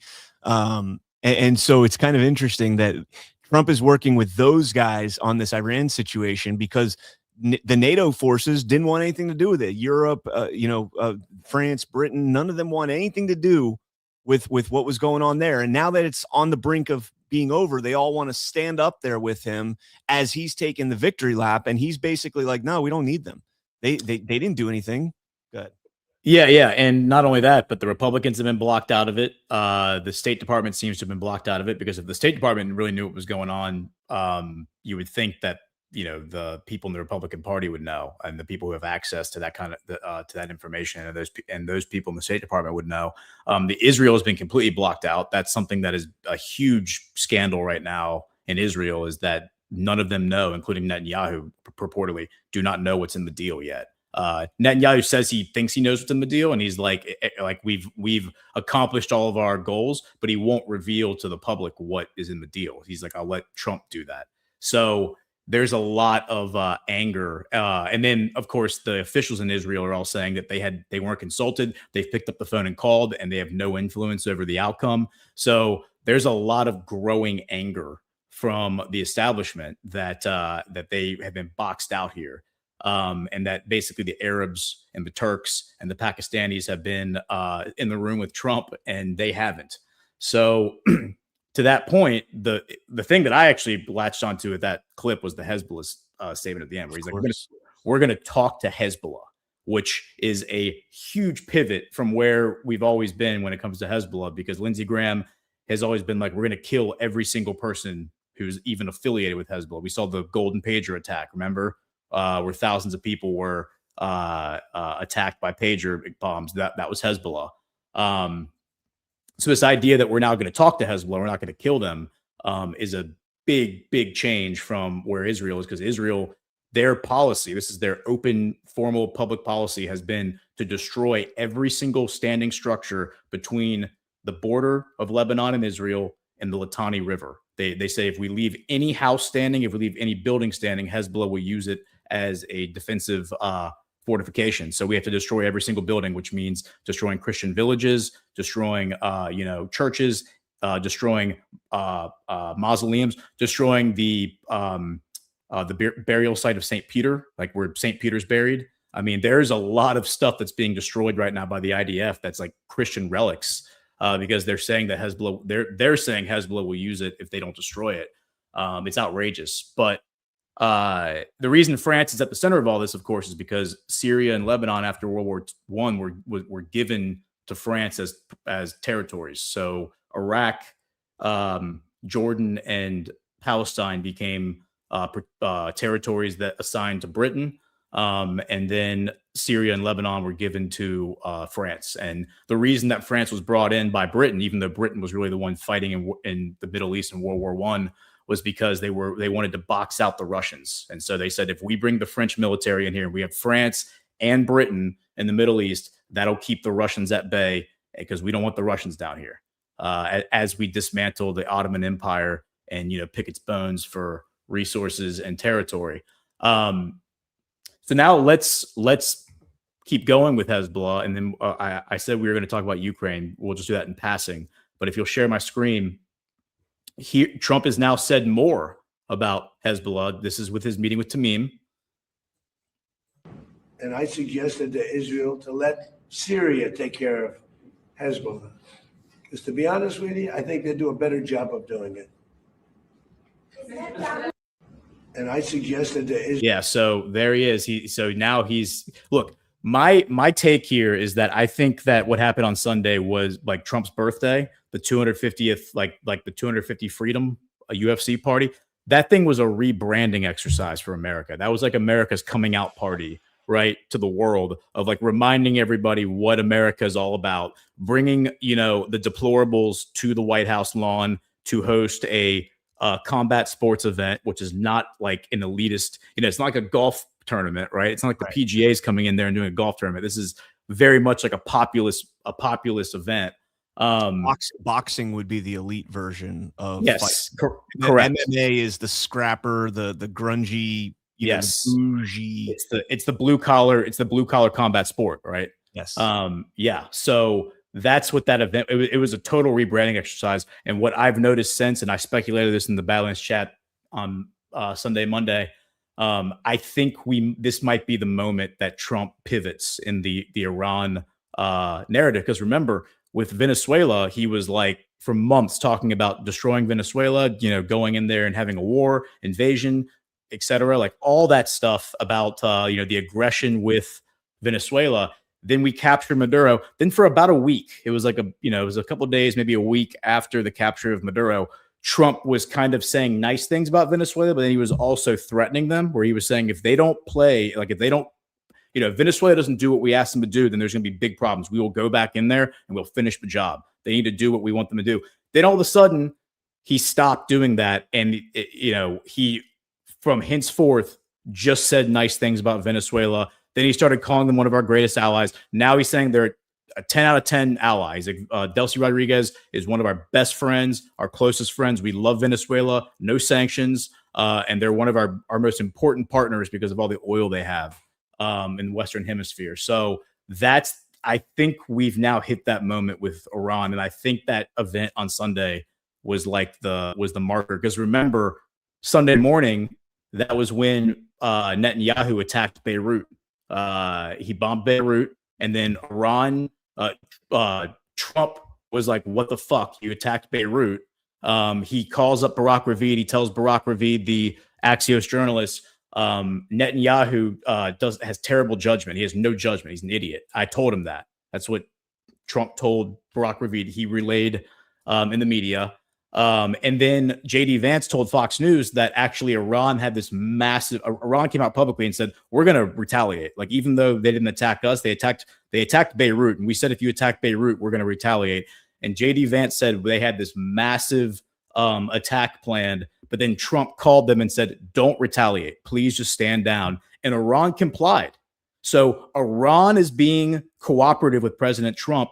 Israel is being defiant. They're being the defiant child that is flippantly telling Trump to go pound sand. They're gonna fight no matter what. And Iran is actually the one working with Trump and saying, okay, we trust you. We're not going to retaliate. if you say not to retaliate, we're going to be good partners and we're not going to retaliate. This is all I think like signal that we have hit the turning point in this conflict. It was all on Trump's birthday too. I mean, there's a lot of symbolism here.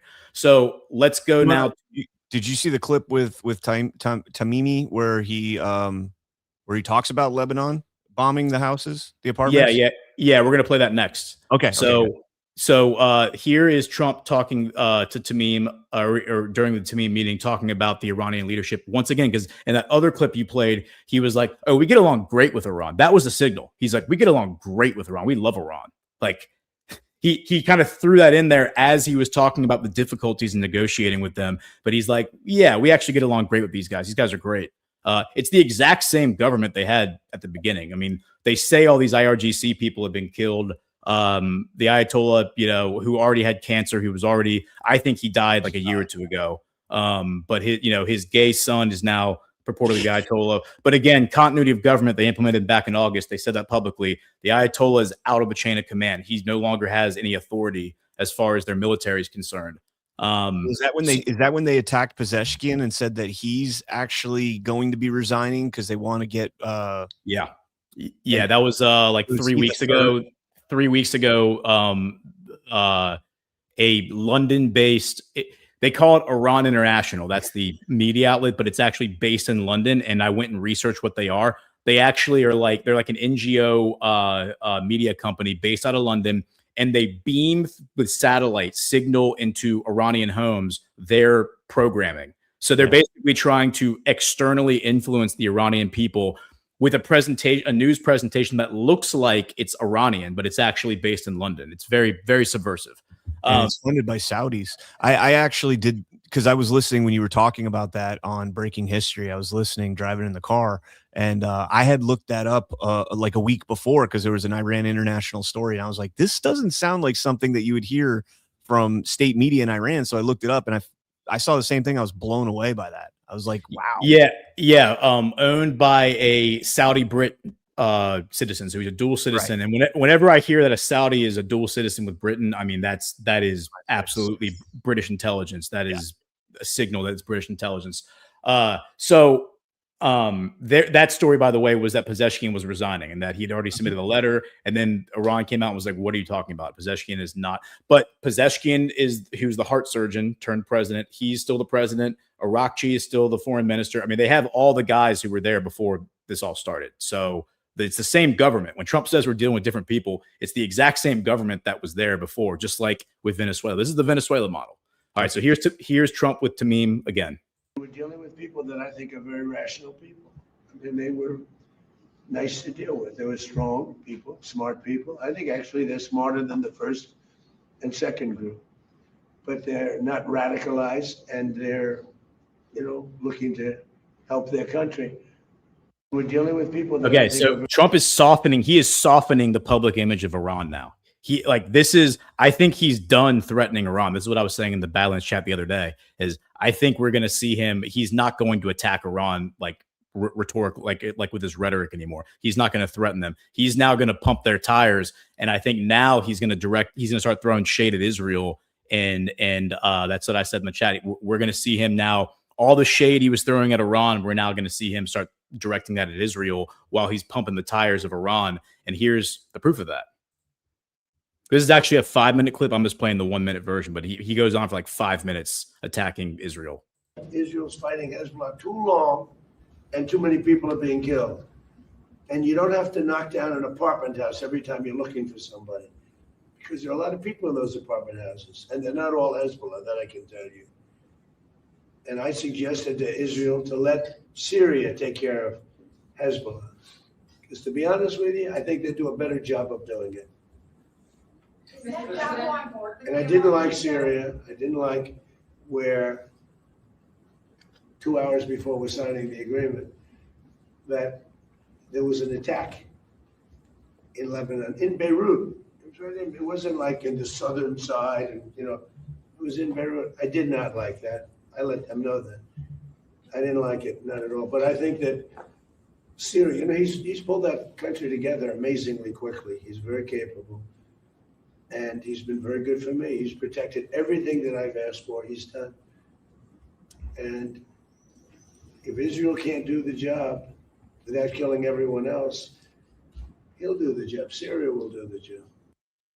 Yeah. So what the attack he's referring to in Beirut is the one from Sunday morning, the morning of his birthday. He's like, right before we were going to sign this deal, they attacked Beirut. They being Israel attacked Beirut. And he's like, what the hell? When he talks about the guy protecting his interests, he's referring to Jelani. He's referring to the former ISIS Al-Qaeda leader who I think was flipped by Trump. So I think he was installed with the blessing of the deep state because they thought that this was their guy. This was their former Al-Qaeda, little television actor, the guy who appeared in all those videos as an ISIS Al-Qaeda leader. And now all of a sudden he has new handlers. His handlers, as is being reported, I mean, Trump said this in December of 2024, before he even was sworn into office. As soon as Assad was overthrown, Trump came out and congratulated who? He congratulated Erdogan. And he said, these are Erdogan's guys now running Syria. Erdogan, what a tremendous victory for Erdogan in Turkey to take Syria. So Jelani his two handlers are Erdogan, the leader of Turkey, and MBS, the leader of Saudi Arabia. Those are his handlers. Trump has been very open and clear about that those are the people he answers to. And now he's saying, I think Jelani should be the one to take care of Hezbollah, which means Hezbollah is not going to be destroyed because Turkey and Saudi Arabia are not going to go in there and try to disarm a population, which is what the IDF, Israel, the Republicans all want to do. And I think Americans listening to this need to understand how ridiculous that notion is, that you're going to go disarm a population. I mean, could you imagine if they tried to come and disarm us? And these people have far more advanced weaponry than you do. They all have 50 cals. They all have 50 cal machine guns. As Tom Barrack has said, he's like, it is not like going and trying to take AR-15s from Americans. These people all have 50 cal machine guns. You think they're going to give those up willingly? No, they're not. A lot of people are going to die if you try to disarm them. So it's just not feasible, not practical. So now let's go to and I'll play more clips of that on my show this afternoon. But let's move on. Well, there's one more I want to play. Talking about Lebanon itself. Let's listen to Trump. Lebanon used to be a great country. It was a country where you had professors, doctors, lawyers. The great intellect was in Lebanon. Now it's terrible. I would say of all countries, they've been treated the worst. And they can't defend themselves. And they have Hezbollah, which is a problem for them. So no, I'm not happy with the way Israel has handled themselves with Lebanon and with Hezbollah. They should have been able to do the job faster. It just goes on forever. And when that happens, it throws a negative light on the big deal, and that's the deal with Iran. Lebanon used to be. Okay, so there's a few things that have happened here. Number one, when he talks about Lebanon being a great country, I talked about this last night on the show with Clay. Beirut was known as the Paris of the Mediterranean, like the Paris of the Middle East. It was a very sophisticated place. Lebanon was a Christian country. The tree that's on their flag is a Christian symbol. So it was a Christian country until 1975, when a civil war broke out, which really started in the 60s, but by 1975, that's when it became very pronounced.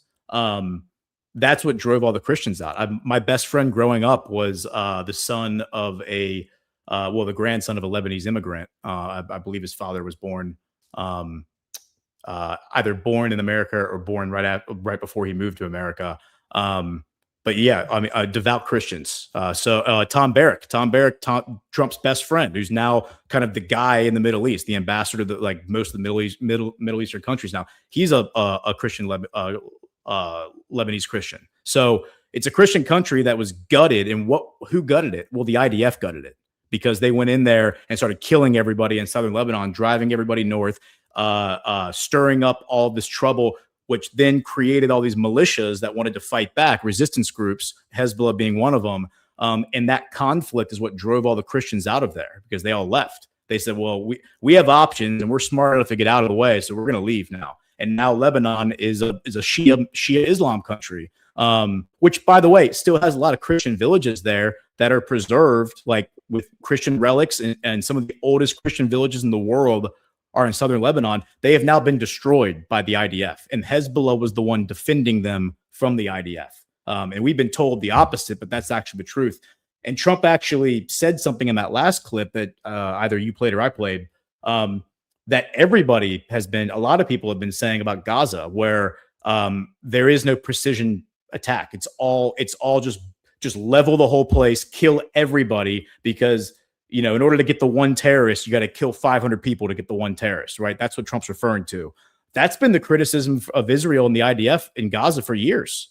And now Trump's saying it out loud because they're doing it in Lebanon now. This is a major milestone and turning point. And so as we move down this narrative that I'm going to lay out here, let's play a quick game first. Let's take a side quest, play a quick game. Hold on. Are you moving off of Lebanon?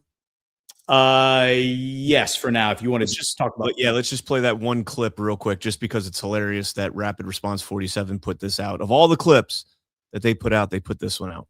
Mr. President, I have a question. Yes. Regarding this. What a nice looking person. Is he from your country? Is he from your country? Absolutely. No, he's got such a nice way about him. My people are so mean. Look at him, a handsome guy. Can put him. Be careful. No, I can put him in a movie right now. Go ahead. Central casting. Could put him in a movie right now. And he made sure that when he said that, nobody was laughing. There was no interruptions. He made sure. He said, I could put him in okay, it's not the right time. I could put him, still not the right time. Quiet. I could put him in a movie. It's very interesting. It is really interesting. Yeah. I mean, if you think about it, this is his soap opera now. It was the deep state soap opera. And now it's his soap opera. He's the executive producer. And so that is actually a great segue into what this little game I want to play here. It's called, well, you've read the book, If You Give a Mouse a Cookie. Yep. Like you give a mouse a cookie, he's in a glass of milk, and then before you know it, he wants all this stuff that has nothing to do with the cookie he's eating, right? So the game we're going to play is, if you give a foreign lobby control of Congress. Well, if you give a foreign lobby control of Congress, right? Let's just ignore which foreign lobby this is. Let's just assume that this foreign lobby told John F. Kennedy in the early 60s that if you forced their lobby group to register as a foreign agent, they would lose control of Congress. And by losing control of Congress, it would be an existential threat to their survival, because it would cut off their financial bloodline, lifeline, their military aid. And then the result would be the military destruction of their country. So they said, this is actually an existential threat here if you force our lobby group to register as a foreign agent. And so they view this like very seriously. This is their survival, is this foreign lobby group. So if you give them control of Congress, they're going to want to protect that control by rigging elections, right? They're going to need to control the elections. And if you give them control of the elections, they're going to and corrupt their politicians. They're going to need to control law enforcement to make sure that, their politicians aren't arrested for being corrupt. If you take control of the law enforcement, you're going to have to obviously take control of the intelligence apparatus, because then, this is a foreign influence operation over the government. If you control the intelligence apparatus and the law enforcement, you need to also control parts of the military. And if you need the people to buy into your agenda, because your agenda includes a military campaign in your region to conquer and take more territory, you need the public to buy into your story, right? You also need the public to be distracted, so they're not really invested in politics. It's much easier for you to control your politicians that way. So you're going to take control of the media, right? The news media, but also the entertainment media. And you can also use the entertainment media to inject your propaganda and basically, cast characters as villains in all the big movies, radical Islamic terrorists and Russian terrorists and all the bad guys, because Russia has always been your enemy and Islam has always been your enemy. And now it's going to be America's enemy. And you can then stage false flags because you control the intelligence community. And then you can present the false flags to the people because you control the news media. What I'm laying out here is actually not some crazy conspiracy theory. It's pragmatism. This is pragmatic thinking. If at the very heart of all this is your survival as a country, because you consider the control of Congress, which is the control of the purse, right? The financial financial control over the U.S. Treasury is critical to your survival, all these other things need to happen in order to protect that control. I mean, this is not a crazy conspiracy theory. This is just pragmatic thinking. If you were put in charge of running this operation. So with that said, let's look at some of because again, the focus on this, I think people get exhausted, and trust me, it's very exhausting. This hyper focus on this conflict. But if you consider that all these other problems that you have lead back to this one problem. By the way, what's another thing you want to do? Well, you want to sow resentment in the American people towards your enemy. So what are you going to do? Well, you're going to go bomb your enemy. And then when they have refugees who need to go live somewhere, you're going to put them on buses and planes and fly them back to America and then force them to live side by side with Americans. They're not going to give up their old culture. They're just going to bring their culture with them. And then when two cultures meet and they're not prepared to integrate, you're going to get conflict. So then Americans are going to be resentful because these Muslims are coming in and building whole cities, right? And trying to institute Islamic law because that's what they were doing back home. And it's like, well, who's bringing them here? Well, according to Charlie Kirk said Jewish billionaires are the ones bringing them here. And Charlie Kirk said, why are Jewish billionaires bringing millions of Muslims to America? We need to address this right now. That's Charlie Kirk's words, not mine. So with that said, let's go to Russia, Ukraine. Let's leave the Middle East for a minute and go to Russia, Ukraine. Lukashenko, this is the president of Belarus. He says the Jewish lobby deceived Putin. Russia and Ukraine were on the verge of a peace deal in early 2022 before it was derailed. The Belarusian president has said Russian President Vladimir Putin was deceived into withdrawing troops from near Kiev in 2022 by forces claiming to represent Ukrainian leader Vladimir Zelensky, Belarusian President Alexander Lukashenko has said. Speaking in an interview with Al Arabiya, Lukashenko said the conflict could have ended quickly in the early stages when Russian forces were near the Ukrainian capital. Quote, at the time, not only I, but everyone in the world understood that the war would end quickly with a Russian victory. This was primarily because the Russians were in Kiev, the Belarusian leader said, according to that outlet. Lukashenko claimed, however, that certain politicians and forces asked Putin to stop, pull the troops back from Kiev, and conclude a peace agreement. Before that withdrawal, everyone understood that Ukraine's days were numbered. The Belarusian president argued that Russia was acting on what appeared to be a genuine opportunity to reach a settlement, adding, quote, judge for yourselves who was right and who was wrong in this manner, or in this matter. Quote, once again, probably these forces deceived him. It was the Vatican and surprisingly the Jewish lobby, the Israelis, Lukashenko said. They said on behalf of Zelensky, that's it. We are moving toward peace. We agree, and others as well. It was not immediately clear what exactly Lukashenko meant by the quote-unquote Jewish lobby. In the early days of the conflict, then Israeli Prime Minister Naftali Bennett acted as a mediator between Russia and Ukraine, meeting Putin in Russia and holding phone calls with Zelensky. Media reports at the time claimed that Bennett urged Zelensky to accept Moscow's terms.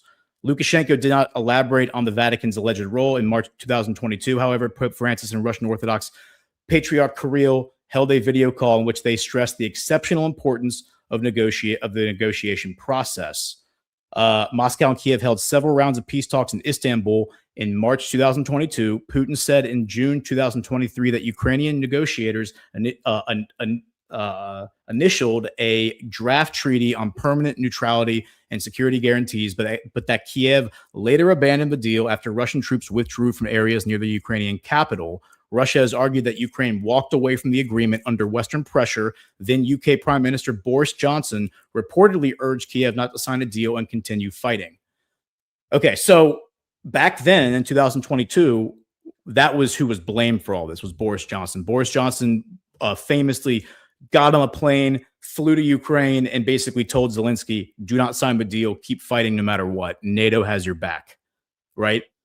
Now we're learning that actually Lukashenko, and here's the story right here from May of 2022. This is March 12th, 2022. Israeli Prime Minister advises Zelensky to accept Putin's demand. And this is not Netanyahu, but Naftali Bennett, because at the time, Naftali Bennett was the prime minister. So we knew at the time that Naftali Bennett was advising Zelensky, but now Lukashenko is saying that actually Naftali Bennett was the key deceiver in the whole thing because he was the go-between. He was the mediator between Putin and Zelensky. Because again, the Israel is a Russian/Ukrainian colony. 1/5 of all Israelis have Russian citizenship. All the people who came and founded the colony back in the 1940s and 1930s came from Ukraine and Russia.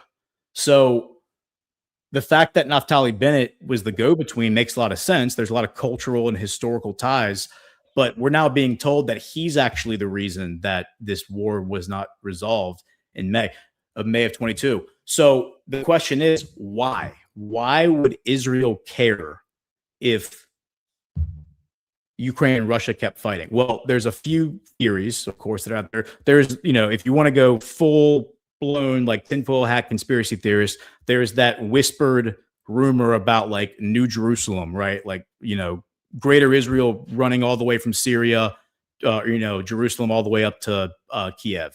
Like, there's that theory that this is going to be a second Jewish homeland. If Israel were to become uninhabitable or become destroyed or whatever. That's a theory, okay? But we're going to kind of just push that aside for now. Let's be more pragmatic than that. Well, there's the reality that Israel wants a war with Iran. There's the reality that Iran is a key ally of Russia. And then there's the reality that Ukraine is a key ally of NATO. And so NATO and Ukraine fighting Russia, right, is going to bring Iran into the conflict with Ukraine. And that makes it much easier to bring NATO into the Middle East to fight Iran, on behalf of Israel. So that's one incentive, is that a conflict between Russia and Europe actually plays right into a conflict between Israel and Iran. Also, when you consider, the things that we've covered on this show and my show, the funding apparatus, we send all this money to Ukraine. A lot of it gets diverted to Africa, to ISIS, right? And then ISIS goes in there and destabilizes key areas where there are trillions of dollars of resources, particularly rare mineral metals, like rare earth metals, that were taken away from the Israeli oligarchy when Dan Gertler was sanctioned by President Trump in 2017. And it was reported in the Panama Papers, when those were released, that Dan Gertler was basically just giving cash out to all of the Israeli elite. Like, they were just getting cash from this guy, and he was basically just exploiting all of these Africans in the Congo River Valley, one of the most populated places in Africa, using child slaves to mine all the rare earth metals that Apple uses, Sony uses, General Electronics uses, or General Electric rather, the military industrial complex, all the people who make computers, who make weapons, who make high technology manufacturing, use metals that come out of this river valley in Africa.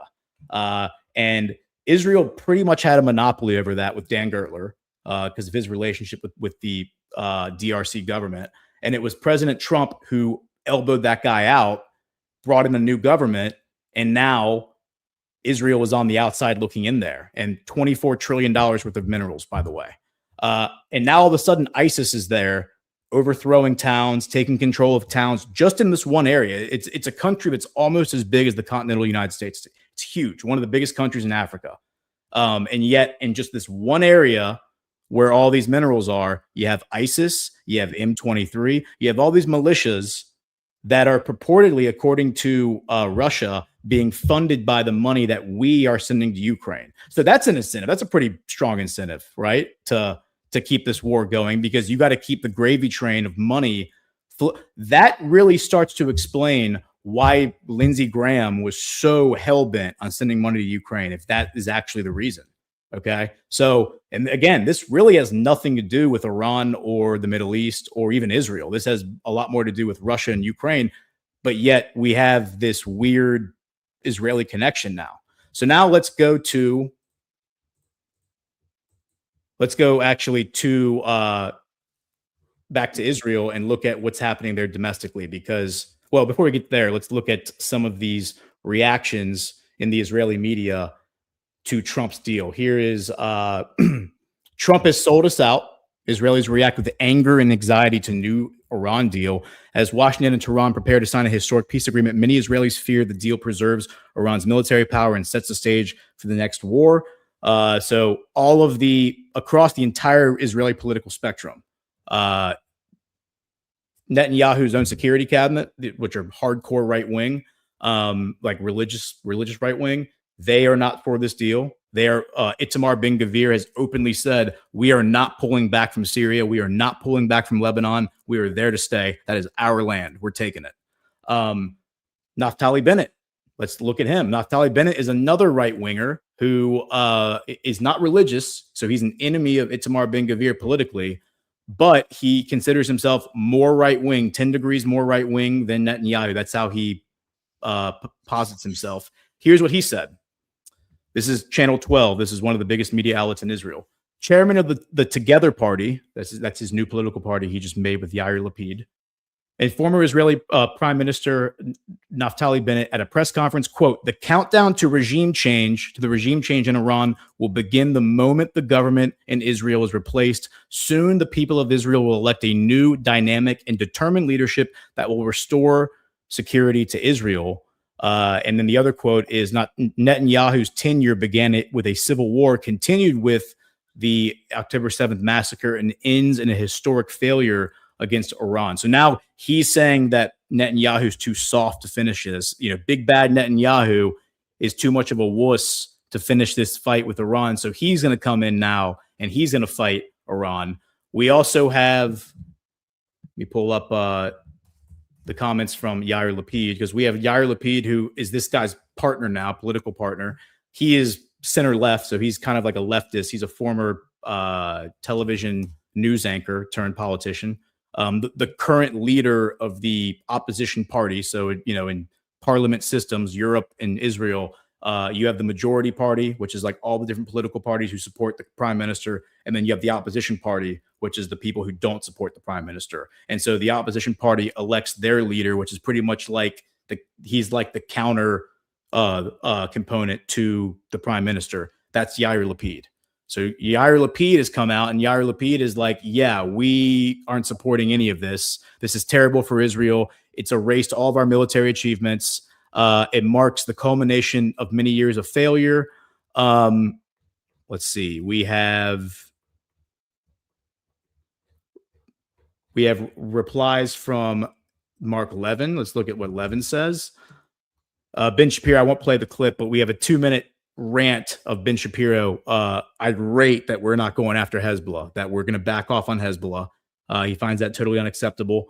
Trump put out his post where he talked about the great peace deal that will bring security to the whole region. Many presidents have tried to make peace with Iran, and many all have failed before me. The leaders of the region have, for the first time, found a president who can help them achieve real peace. With the opening of the strait upon the signing of the deal on Friday, for purposes of mine removal, oil will flow on both ends again for the region and the world. President Donald J. Trump. So Mark Levin, he says, this is on Sunday, "I can't tell you how many people, several of whom you know, who are contacting me out of grave concern." Here he is quote posting somebody talking about Barack Ravid, like his overall coverage of the Iran deal, his most recent being Trump's comments about Netanyahu having no judgment. And Mark Levin says, "Who keeps leaking to this leftist?" Well, Mark, it's President Trump, because as we openly know, President Trump now has a weekly phone call. And actually, I think it's more than weekly at this point. Direct phone call. I think Barack Ravid has more access to President Trump than even John Solomon does. He talks to him more often on the phone than even John Solomon. So here's Mark Levin again. "My best advice to our friends in the administration, now that you've anonymously briefed certain media figures, brief the American people directly." Then he says, "We trust our great president. It's the enemy we don't trust, and we will not be silenced about the enemy, what it is and what it does and what it will do." And then this very long post, I won't read the whole thing, but he goes on to say how we basically betrayed Netanyahu. We betrayed Israel. We betrayed Netanyahu. We're now lining up with Hezbollah. We're turning on Israel. And the last line, "How does this make any sense?" And And then he goes on here to talk about the memorandum of understanding, how nobody has released any rhetoric about it. He says these are very serious issues that need to be wrestled with and will surely become important in any final deal, congressional review, and most importantly, in upholding a deal. The last thing I'll read, I have asked for days, why can't we, the people, see the damn memorandum of understanding? Not through people briefed by an anonymous person. Honestly, I've never seen anything like this. It is a great outcome for if it is a great outcome for peace, then release it. And there's more people that I posted in there that y'all can go read yourself. But the last little article I'll share, and then I'll kick it to you for response and commentary, is this article. Well, actually, we did get this headline from Ynet, which is the biggest Israeli online outlet. Senior official, what is disturbing is that Israel cannot influence. Her voice is not heard. We are no longer in a loop and cannot really have an impact, they said in Israel. And a senior official warned, this is a bad agreement which harms our interests. The warning, the memorandum that was drafted gives Tehran economic oxygen without dismantling the terrorist infrastructure, leaves Israel without influence with the White House, and raises concerns that the path to a settlement in Lebanon will involve dangerous concessions. And then here's just an article talking about how American Jewish leaders are now raising the alarm and excoriating President Trump, excoriating the deal. And basically, like, they're like all hands on deck. It says, at worst, it is an admission of defeat by the United States, said Haley Sophir, CEO of Jewish Democratic Council of America. And, you know, the commentary goes on and on and on. And I know we're running out of time here, but yeah, so knives are now out for Trump. And I think Trump, this is the cyclone. I talked about this on my show on Friday, the cyclone that Trump has stirred up of escalation and de-escalation, where he's simultaneously created bloodlust and anxiety in the Zionist community, bloodlust for war with everybody, but also anxiety that their window of opportunity is closing. And so they need to act quickly. And the net effect, I think, is them turning on Trump. And you're now going to see their real colors, their true colors. They don't want peace. They don't want world peace. They don't want a golden age. They want an empire. And Trump is denying them this empire. And yeah, I think this is going to take us into the next chapter of this movement, which is the realization that we don't have control over not only our government, but our quote unquote political party, the Republican Party, which is supposed to be the vehicle we're using to reclaim our sovereignty. I have to definitely go back and listen to the Naftali Bennett kind of concept with you know, the Ukraine's portion of that. I have to listen to that again because to unpack it all. But I will say, in regards to the freak out now over Iran, President Trump warned us. He warned not us. He warned them that this is how it was going to play out when he gave his speech in Riyadh. I mean, he was very clear that we don't have to agree with them fundamentally. They're a sovereign nation. We can still do business with them, and we're going to do business with them.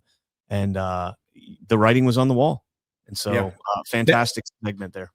That Naftali Bennett post, though, is proof that this is why Netanyahu is the man in the arena for Trump, because his opposition, the people who are going to replace him, also want war. That's what's important to understand. They want war too, but Netanyahu is easy to control now because he has all these incentives now pulling him in every direction. He cannot afford to lose Trump support publicly, so he's got to at least pretend to go along with Trump. If he loses Trump support, he's done as like politically.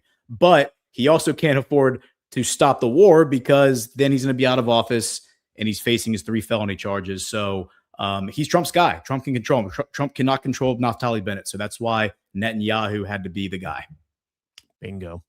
The last rant that we read the one from Lee Walden earlier. HL 421, Skunk Works exists multiple places. Top Gun Maverick's opening was out of China Lake, which is the naval equivalent to Edwards. Edwards' bug thing on special stuff is NASA experimental things, but lots of secrets too. All right. I did not know that. I'm not all that familiar with the Air Force bases and all that stuff, but yeah, very interesting. Yeah, very interesting. Thank you guys all so much for tuning in. Smash that thumbs up on your way out. Ghost, what do you got coming up, brother? This afternoon, man, we'll go deeper into all this. We'll look at how this is all playing out, and you know, what's happening with G7, the shift like Trump's shift. I mean, it's very clear now. He's going to work with Hezbollah. He's going to work with Iran. He's probably going to call Iran one of our greatest allies here. I bet in short order, he will say Iran is one of our great allies, just like he's done with Venezuela. And that's when heads are going to explode. So I'm here for it. This is why Israel had to be last, though. Israel had to be last because it exposes the Republican Party. I texted you guys last night and I said, is it messed up that I'm sitting here rooting for Iran in the World Cup? Although it was a good game. It was a good game. Ended in a 2-2 draw against New Zealand. But part of me also is rooting for them because I want them to make it out of the group and I want them to play the United States and I want to kick their ass. Yeah. Like the optics of them being involved deeper in the World Cup is great because it's like the more the conversation is happening, it's the Streisand effect. I will say one thing I noticed. They had a tremendous header on a set piece yesterday. And as the guy scores, he goes to do his celebration and like he cocks a gun and then to the audience, he goes, bam, bam, bam, bam, bam, bam, bam, bam. I was like, probably not the best celebration for an Iranian. Troll.